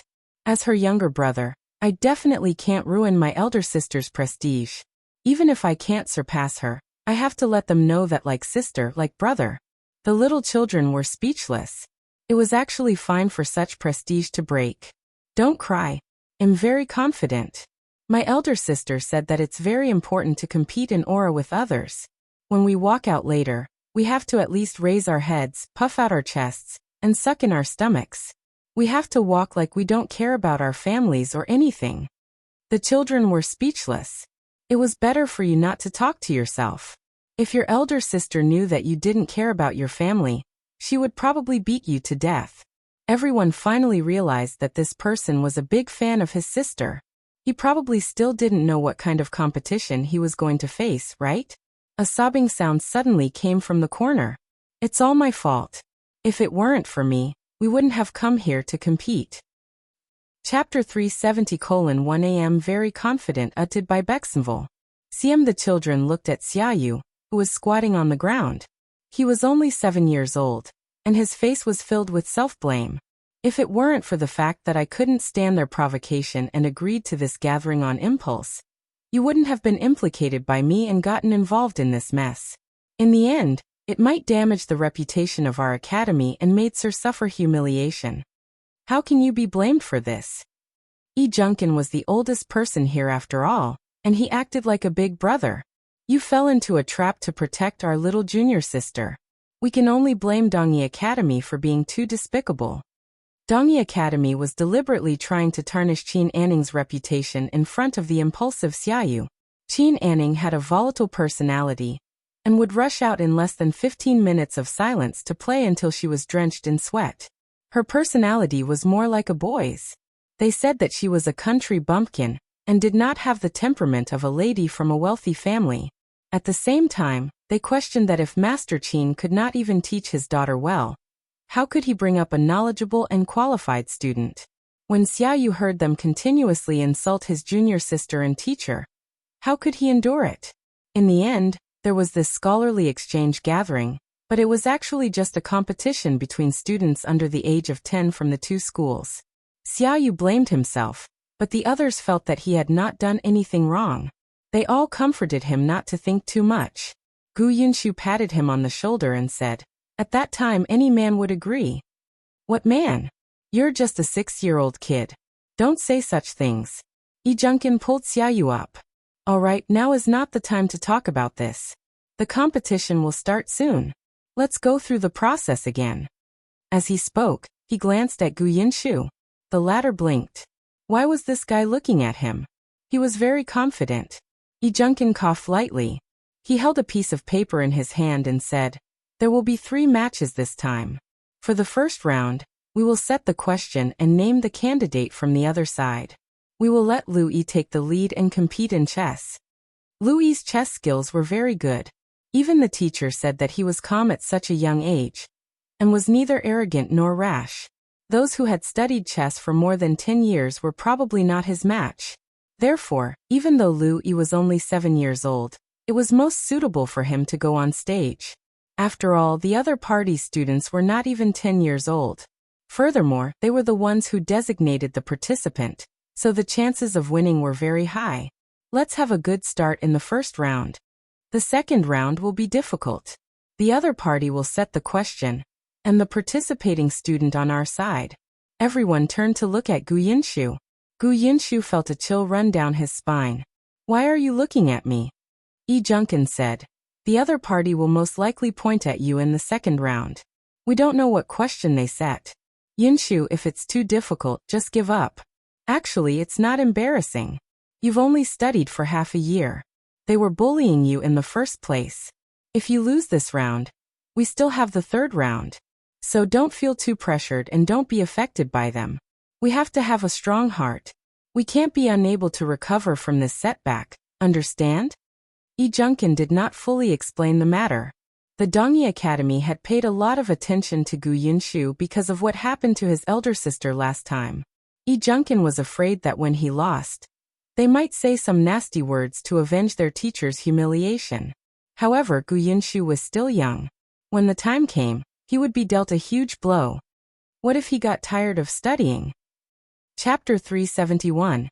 I'll find someone to stabilize the situation uttered by Bexenville. Siem Louis thought so too. He put his hands behind his back and said to Gu Yinshu cautiously, "Why don't you pretend to be sick? That's not good." Yinshu was too energetic when he came in just now. "It's too fake to pretend to be sick now," a little kid said. Lu Yi was silent. He regretted not letting the waiters carry him in when he came in. Yi Junkin waved his hand. "That won't do. We can only compete. As long as Yinshu treats it normally." Everyone thought of Gu Yinshu's ability to comfort himself by talking to himself. He should probably be able to treat it normally. Therefore, the most important thing now is the third round. The third round will be set by the county academy overseer. He won't specify who will participate. When the time comes, we'll see who's good at solving the question set by the overseer. Although he said that, the 12-year-old Yi Junkin was thinking more. This county academy overseer was invited by Dongyi Academy. Although he was not biased in front of everyone, who knew if he would reveal the question to Dongyi Academy in private. It was a pity that the headmaster was not around. Otherwise, they would not be able to do whatever they wanted. Yi Junkin patted his face. He could not think about such a depressing thing. Now that things had come to this, he could only give it his all. He exhaled and clenched his fists. "We'll definitely win." The other children were stunned for a moment before they suddenly laughed and shouted together, "We'll definitely win." A childish voice suddenly sounded, causing the outside to fall silent for a moment. Even Gu Yundong could vaguely hear it. The dishes from the Jinxiu restaurant were already placed in front of her. When she heard the sound, she was stunned for a moment before she smiled. At this moment, the door was suddenly pushed open. Immediately after, Lu Wei rushed over with a smile. "You're really back. Hey, why didn't you tell me in advance so that I could pick you up and welcome you back, right?" "Oh right. Did you bring me any gifts?" "I don't want a lot.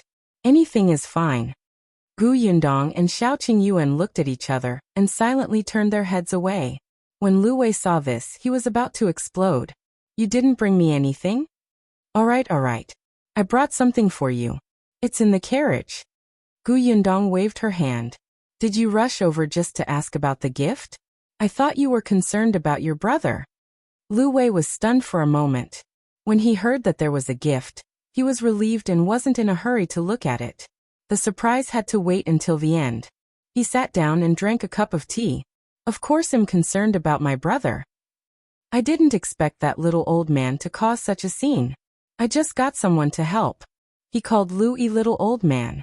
After Lu Wei heard the rules of the competition from Luan, he also had the idea that the county academy overseer might be bribed. Therefore, he still got someone to send a message to Duan Jingyuan, who was in the county academy, and asked him to come over quickly to stabilize the situation. Therefore, he came a little late and only arrived when the others were eating. The competition hasn't started yet. Have you seen your Yinshu? Let's go and take a look together. It'll give our little old man some confidence so that he won't tremble in fear. If he loses the competition later, he'll have to cry under my blanket. Lu Wei couldn't be bothered to eat. He stood up and was about to leave. Unexpectedly, Xiao Qingyuan pulled him back. Just as he was about to ask, he saw Gu Yundong nod her chin and point at a corner below. Look there. Looks like we don't have to worry. Ah. Lu Wei replied and quickly looked over. Chapter 372. Gu Yinshu was squeezed out by Bexenville. There were people coming and going downstairs, but there were two people sitting in an inconspicuous corner. One of them lowered his head and covered half of his face with a fan. Lu Wei didn't recognize him. However, he knew who the person sitting next to him was. Even though this person had her head slightly lowered, Lu Wei could still tell that this was Madame Gu. Then the person sitting next to her was, "Hey Brother Qin, so he's here too." This gathering was decided at the last minute yesterday afternoon. Madame Gu knew the ins and outs of the matter, and also knew that those people actually made use of her daughter. She was furious. At that time, she packed up and went to the prefectural city to look for Qin Wenzheng. Others might not know what Qin Wenzheng had been busy with for the past 2 days, but as the person beside him, Madame Gu knew. At this moment, the couple had just entered and only had time to take a sip of tea to moisten their throats. Madame Gu asked a waiter, and knew that the students were still in the private room on the 2nd floor. When she saw her husband sitting there, she could not help but ask, "Don't you have to go up?" Qin Wenzheng said, "No need. Let's take a look first. I also want to know how these children are doing. Even if Dongyi Academy doesn't cause trouble this time, I want to find an opportunity to do so. After all, they've been studying in my own school. They don't know how vast the sky is outside. This is a good training for them." Madame Gu was speechless. To think that she had rushed over in such a hurry to find him. Just as he finished speaking, there was suddenly a commotion on the other side. Someone said loudly, "The master of Dongyi Academy is out." Everyone turned to look at the person who came out. Gu Yundong was also looking downstairs.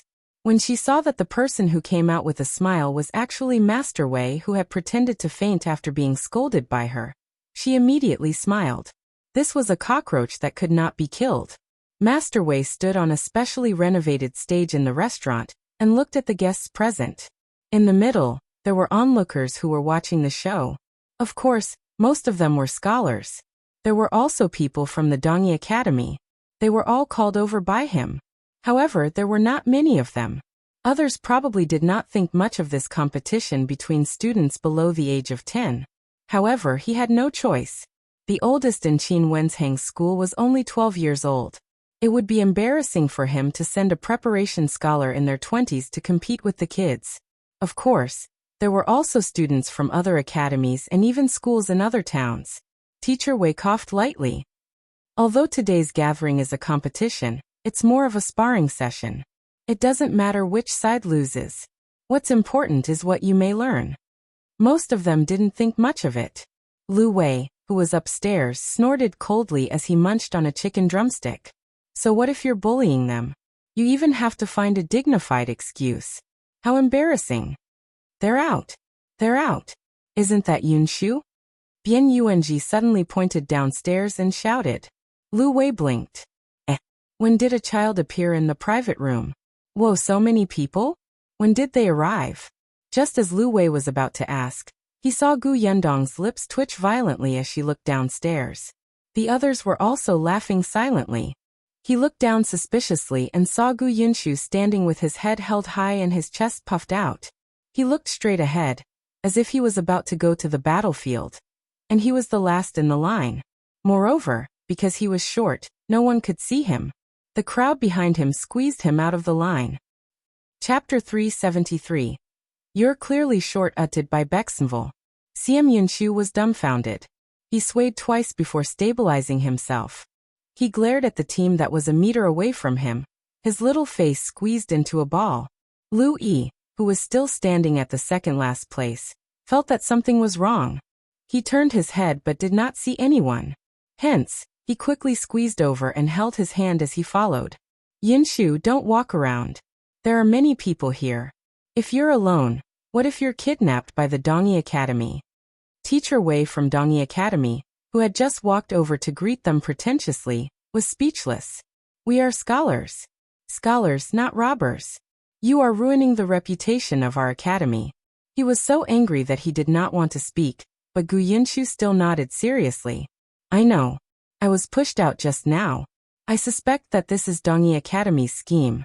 Fortunately, you discovered it early. Master Wei. You're the one who's short. When Lu Yi heard this, he tightened his grip on Lu Wei's hand.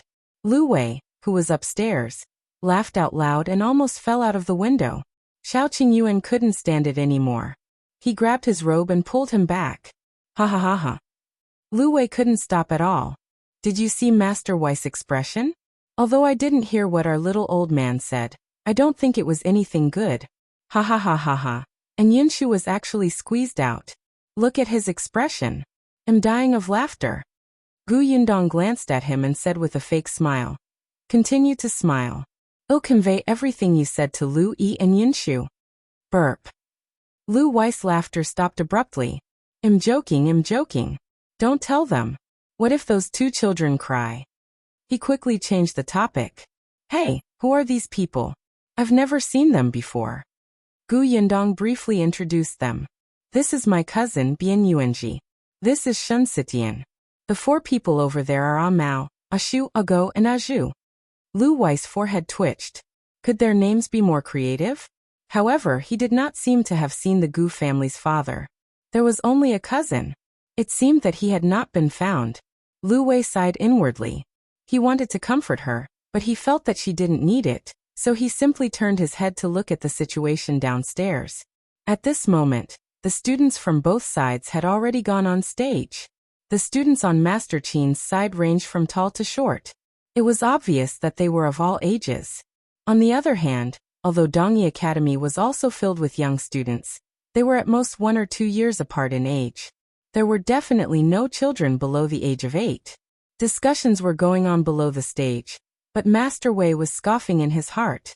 They had agreed on a competition between people under the age of 10. If the other school could not find anyone old enough, they could not blame him, right? Teacher Wei coughed lightly and said, the rules have been said before. There will be 3 competitions. The first 2 competitions will be set by the 2 sides in turns. The third competition will be hosted by Educator Liu from the county school. Now let's begin. The people on both sides left the stage. The surrounding students saw that not only was there a teacher accompanying Dongyi Academy, but there were also older students. Those students below the age of 10 had them as their backing. All of them were full of confidence and high spirits.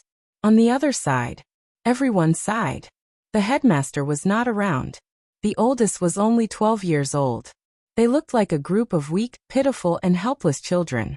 Yi Junkin took a deep breath and turned to ask Lu Yi. Are you ready? Yes. Lu Yi nodded with a tense expression. No problem. Chapter 374. Learning from Big Sister Utted by Bexenville. CM with that, Lu Yi strode forward. With his hands behind his back, he said in an old-fashioned manner. Our first match is chess. Oh, compete. Yi Junkin took out the chess pieces and placed them on the high platform. Dongyi Academy had no objections and let Lu Yi choose his opponent. Lu Yi looked at the students and finally pointed to the last one. Him. The teacher had said that chess players had to be calm and patient. They had to slowly figure out the strategy for the game. Otherwise, they would lose everything if they made a single mistake. Hence, after looking around, Lu Yi chose the person who looked the most impatient. That person also walked out of the group and stood on the stage with his hands behind his back. He and Lu Yi greeted each other and sat on the 2 sides of the chessboard. One of them held a black piece while the other held a white piece.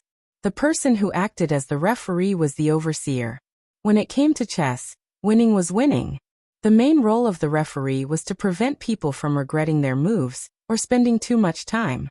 However, they were all self-proclaimed scholars here, so they naturally did a good job on the surface. They would not regret their moves or go back on their word. Louis was mentally prepared, but he did not expect the other party to admit defeat within half an hour. I really don't have much talent in chess. I'm destined to lose, so I won't waste everyone's time. Let's move on to the next game. He was straightforward and generous, admitting defeat readily. On the contrary, many people felt that this person had the bearing to lose. Louis looked at the chessboard and felt like he was holding back his anger. He couldn't even spit it out. This person's chess skills were indeed average, but he could clearly last for a period of time. However, if they continued to play, Dongyi Academy would only lose even more miserably. It might even highlight Louis's superb chess skills at such a young age. How could Teacher Wei allow them to step on his students' weaknesses to improve their reputation? Therefore, he decided to surrender halfway. After all, the second round was the focus of his preparations. Upstairs, Lu Wei frowned. The other party did it on purpose, right? Our little old man looks very unhappy. Gu Yundong lowered her eyes. It seemed that they were not only going to humiliate the losers, but also the winners. This scholar's scheming made people feel inferior. Downstairs, Madame Go also frowned. You really don't need to go over? Qin Wenjing shook his head. No need. Louis will be able to adjust himself soon. As expected, as soon as he finished speaking, Louis pursed his lips and solemnly walked to Gu Yenshi's side. Next, it's up to you. Remember, if the other party is too strong and chooses your weakness, then you should be like that person just now and admit defeat quickly. In any case, Yinshu was the youngest. No one would laugh at him. However, the effect might not be too good after copying Dongyi Academy's method. Everyone might even find it boring. No one wanted to see someone admit defeat so early. The first round was fine, but if the second round was still like this, they would be criticized. Gu Yinshu clenched his fists. I won't admit defeat. At most, he would scold the other party until they fainted. He would learn from eldest sister. As expected, a student from Dongyi Academy chose Gu Yinshu as his opponent. There was even a malicious smile on his face as he looked at him provocatively. Yinshu walked up the stage calmly. The other party was taller than him. He puffed up his cheeks and was a little angry. When he looked up, his neck was tired, so he decided to keep his eyes lowered. Hence, the other party's provocative gaze was ignored by him. Chapter 375. Comparing and Sketch? Uttered by Bexenville. CM Master Wei looked at the two of them and said with a smile, the second round is a competition of painting. Painting? Yi Junkin and Louis looked at each other. It was over. Yinshu was still learning the basics and had just drawn it twice. It was obvious that the other party was very skilled. Master Wei saw that they were anxious and seemed to be unsatisfied. He continued, moreover, our painting this time will be different from before. Our academy has recently taught us a new painting method. It can draw people vividly, as if they are directly copied. As he spoke, he looked at Gu Yinshu. I heard that your teacher has been learning this painting technique recently. I believe he has already taught you. Since everyone hasn't been learning for long, this competition is naturally the fairest. Yi Junkin was a little annoyed. They had never learned any new painting techniques. This Master Wei was talking to himself, and even wanted to step on them. He was simply detestable. The other students wanted to speak, but Yi Junkin stopped them. There's no need to make meaningless arguments. Otherwise, we'll fall before the competition even begins. He pursed his lips and said in a low voice, let's see what the new painting method they're talking about first. They could not shout at this moment, or they would only embarrass themselves further. Looking at Master Wei's expression, it was obvious that he was waiting for them to refute. Now that he saw that they were silent, there was still a trace of regret on his face. Teacher Wei could only turn his attention to Gu Yinshu and ask, do you have any questions? Yinshu shook her head, full of confidence. No problem. Not far away, Qin Wenjing sighed. Newborn calves are not afraid of tigers. This kid is just like his sister. Isn't he fine? From the looks of it, he won't collapse even if he loses. Although Madame Gu was worried, She was still amused by Gu Yinshu. Teacher Wei snorted secretly and asked someone to bring the items up. 2 tables, 2 chairs, a few sheets of paper, 2 charcoal pencils. Gone. The people below looked at each other in confusion. Painting, brush, ink, paper, and inkstone were always the most basic equipment when it came to painting. Now there was only brush and paper, and it was a charcoal brush? Gu Yinshu touched his chin and looked at the familiar thing. He sat down properly. Master Wei said, "Today, you will use this charcoal brush to paint. How about painting me?" He then asked the waiter for a chair and sat upright on it. He placed his hands on the armrests of the chair and looked straight ahead, seeming unfathomable. The students from Dongyi Academy nodded. Fine." With that, he sat down and pondered for a moment with the charcoal brush in his hand before starting to work. Gu Yundong, who was in the private room on the 2nd floor, was shocked. The new drawing method they were talking about was sketching? She narrowed her eyes slightly. So someone had already figured it out on their own. She just didn't know how effective it would be. The people downstairs were all craning their necks to look up at the high platform. There were also people whispering, especially the scholars, who seemed even more anxious. On the high platform, only the students of the Dongyi Academy were drawing. One moment he was painting and the next moment he was looking at Teacher Wei. It looked like he was quite serious. Gu Yinshu did not move. No one knew what he was thinking, but he would occasionally look at the other party's painting. On the other hand, Yi Junkin and Lu Yi were a little anxious. Since he was not doing anything, why not just admit defeat? Yi Junkin's expression was serious. Just as he was about to speak, Lu Yi suddenly tugged at him. "Look at Yinshu." Yi Junkin was stunned. He looked up and saw that Gu Yinshu had already picked up a charcoal brush and was lowering his head to paint. Chapter 376, Don't Move Utted by Bexenville. CM Yenshi's painting method was different from that of the Dongyi Academy. He first drew a few simple strokes before continuing to draw lines. Short straight lines, long straight lines, horizontal lines, vertical lines, diagonal lines, and various other lines crossed. Everyone shook their heads when they saw this.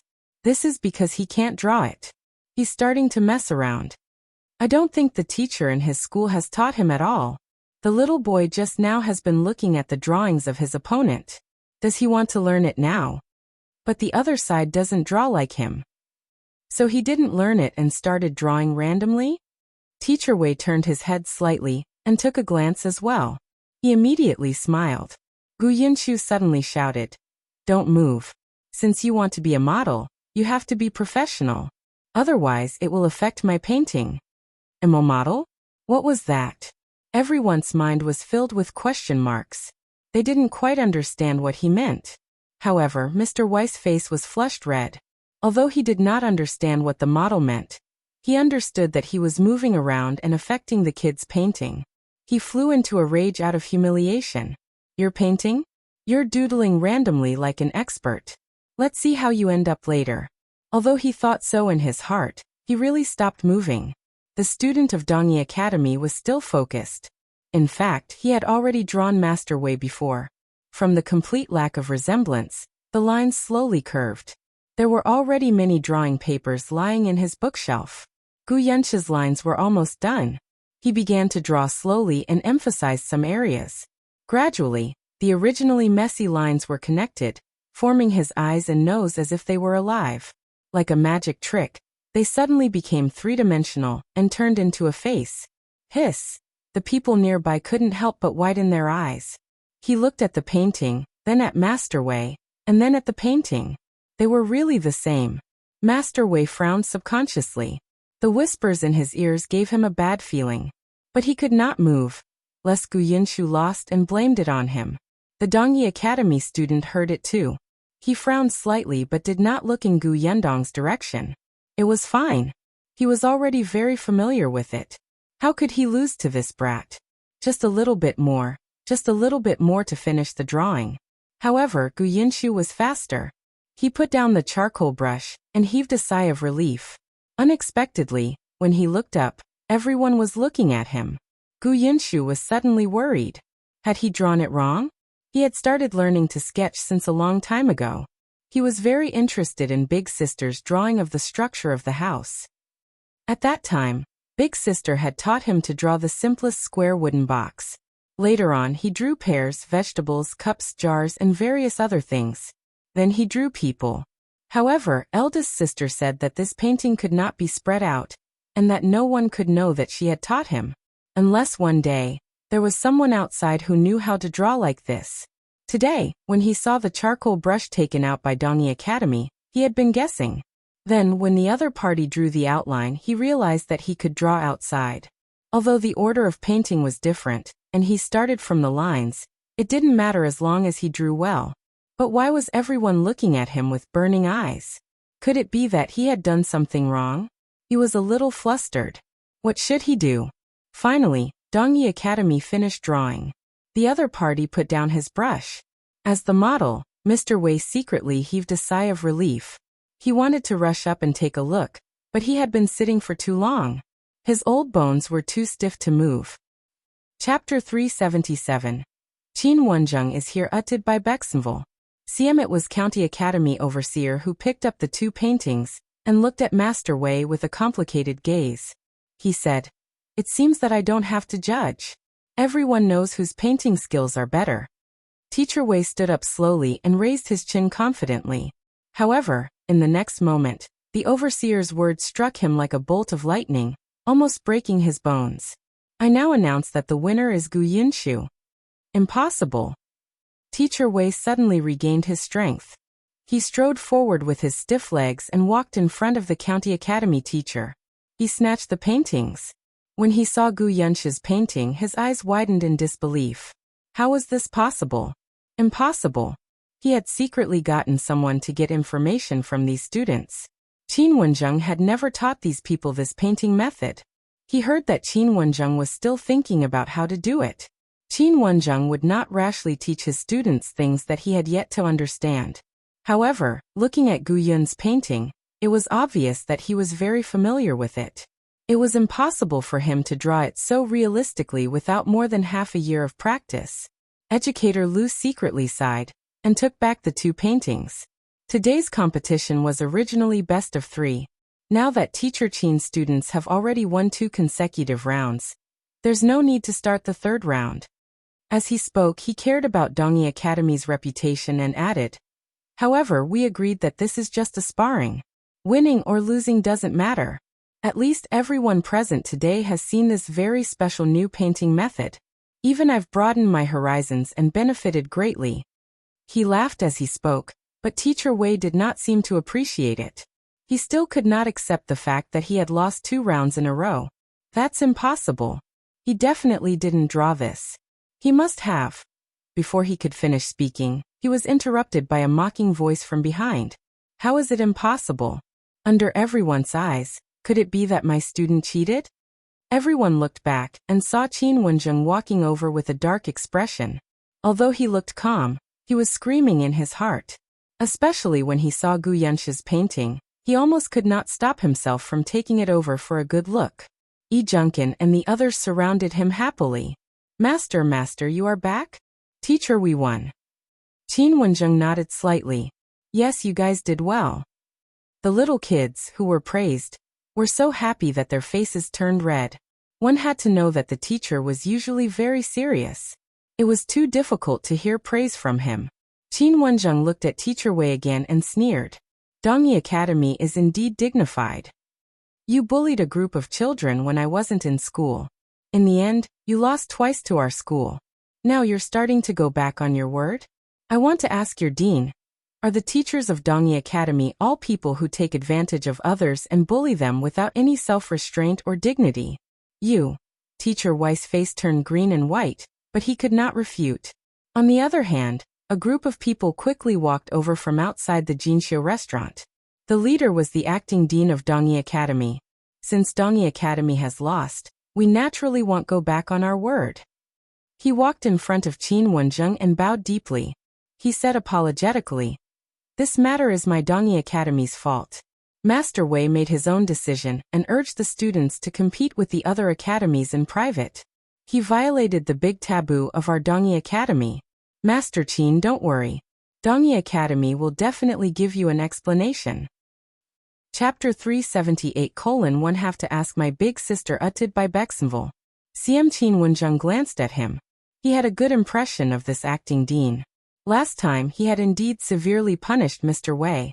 Unfortunately, this person did not learn his lesson, and insisted on making mistakes again and again. Hence he nodded. In that case he'll wait. He did not want to completely offend them. After all, even if he did not care, his students still had to care about their reputation. Continuing to be aggressive would make their future path difficult. Moreover, Qin Wenjung was secretly looking for an opportunity to stir up trouble and get the people from Dongyi Academy to come out and spar. On the other side, Master Wei's expression changed drastically. Dean Chui. Dean Chui looked at him coldly. You ruined the Academy's reputation because of your own selfishness. I will write a letter to Dean Zhang when I get back. During this period of time, you should reflect on your mistakes at home. Teacher Wei was recruited by Dean Zhang. Whether he could continue to stay in the academy still depended on Dean Zhang. After saying that, he looked at the other students who had come with Master Wei. You will be punished when you return to the academy. The students immediately lowered their heads. No one dared to speak. Teacher Wei was indignant. He wanted to say something, but he was pulled away by the people brought by Dean Chui. Dean Chui apologized to Qin Wenjung again. Then he'll leave first. If there's a chance, he'll ask Master Qin for guidance on paintings. Before he left, he took another look at Gu Yenshi's portrait. The people from Dongyi Academy left one after another. Everyone could not help but look at Master Qin and the other students. Gu Yenshu, in particular, became the center of attention. However, how could Qin Wenjung not know what they were thinking? At this moment, he also had a stomach full of questions. Therefore, he expressionlessly rejected the County Academy overseer's invitation and brought the students upstairs to the private room. As soon as he entered, he restrained his thoughts and asked Yi Junkin about the specific situation of this incident. Then he praised the little kids in satisfaction. Only then did she ask Gu Yinshu sternly, "Who taught you that painting?" Before Gu Yinshu could answer, the others were stunned. Yi Junkin asked in surprise, "Master, didn't you teach him?" Qin Wenjung almost hit him. If I taught him, would I only teach him? Everyone shrunk their necks. They only thought that perhaps Gu Yinshu was talented, so it was not impossible for the teacher to give him special treatment. After all, they had something they were good at. Sometimes, the teacher would give them pointers alone. For example, Lui's chess skills were good. Qin Wenjung would play a few rounds with him after class and point out things to pay attention to. Therefore, they did not find it strange that Gu Yinshu could draw in a way that they did not know. Qin Wenjung glanced at them angrily and continued to ask Gu Yinshu, "When did you learn it?" Gu Yinshu thought for a moment. "I have to ask my elder sister if I can tell you." Qin Wenjung was speechless. "I'm your teacher, and you're still keeping it a secret from me?" But on second thought, he had first seen this kind of painting on the wanted poster. Even the prefecture magistrate had kept it a secret for the artist, so it was understandable that Gu Yinshu did not say anything. Unfortunately, Gu Yindong was not back yet. Just as he was thinking about it, there was a knock on the door. Qin Wenjung frowned. The students downstairs must have refused to give up and wanted to ask about the painting. Seriously, he hadn't even asked it yet. These people were so annoying. Qin Wenjung opened the door impatiently. "What do you want?" "I'm busy." Chapter 379. Siblings meet utted by Bexenville. CM the person standing at the door smiled. "Master Qin, long time no see." Qin Wenjung widened his eyes in shock. You Gu Yindong? You're back." When Gu Yinshu heard the familiar name, he hurried out of the private room. When he saw his eldest sister, his eyes lit up. Big sis, you're back. When did you come back? Why are you here? Did you see my competition just now? Wasn't it great? I listened to you well. When others came to bully me, I was imposing." He was overjoyed. After nagging for a while, his eyes turned slightly red again. "Big sister, I was obedient and took good care of little sister. Every day, she ate well, drank well, and wore warm clothes. She didn't fall sick. The teacher said that I've improved a lot in my studies. Aunt Ko also said that I'm like an older brother. I just missed you and mother and looked forward to your return every day. The child was extremely obedient. Gu Yundong's heart ached and softened. After not seeing each other for a few months, Gu Yundong realized that this kind of kinship was really heartwarming and unforgettable. She squatted down and gently stroked his head. Yes, I know. Yunshu is very obedient and sensible. You're a little man now. Gu Yunshu puffed out his chest and nodded vigorously. He grinned. After speaking to Gu Yundong, he looked at the person behind her and immediately threw himself into Madame Yang's arms. Mother! Ashu is great. Madame Yang picked him up, her eyes red. Gu Yunshu smiled even more happily. However, when he looked around and did not see Gu Dajiang, the smile on his lips could not help but droop. Sister, didn't you find father? Gu Yundong secretly took a deep breath. Father is not in Qingan Prefecture, but don't worry. Father is fine. He will be found. At the very least, everyone in Qingan Prefecture who saw Gu Dajiang said that he had left the city gate safely. If he could survive the disaster and remain safe despite the chaos in Qingan Prefecture, he would definitely be fine in the future. When she saw that Gu Yunshu still looked a little sad, she quickly brought the timid and uneasy Bian Yuanji over. Look who this is. Bian Yuanji was very nervous. He had regarded Gu Yunshu as his best friend. But Yunshu seemed to have many classmates and friends now. They were all knowledgeable and capable friends. He suddenly felt inferior and helpless. Madame Yang had already put Gu Yunshu down. Hearing this, he could not help but take a few more glances at Bian Yuanji. After a while, his eyes lit up. He rushed over and grabbed his hand. Yuanji, right, cousin Yuanji? Your cousin Yuanji? Ah, Shu, it's me. Bian Yuanji was very happy that he still remembered him. Gu Yundong smiled. Your cousin Yuanji will be staying with us from now on. He just came and is not familiar with Yongfu Village or Fengkai County. You can bring him around later. Gu Yunshu nodded vigorously. Leave it to me. He patted his chest and happily introduced Bian Yuanji to Lu Yi and the rest. Gu Yundong heaved a sigh of relief. With Yunshu around, Yuanzi's temperament should become more cheerful. But in the next moment, Gu Yundong suddenly felt someone staring at her. She suddenly turned around and met Qin Wensheng's covetous gaze. Gu Yundong was speechless. Why did she feel that her life was in danger?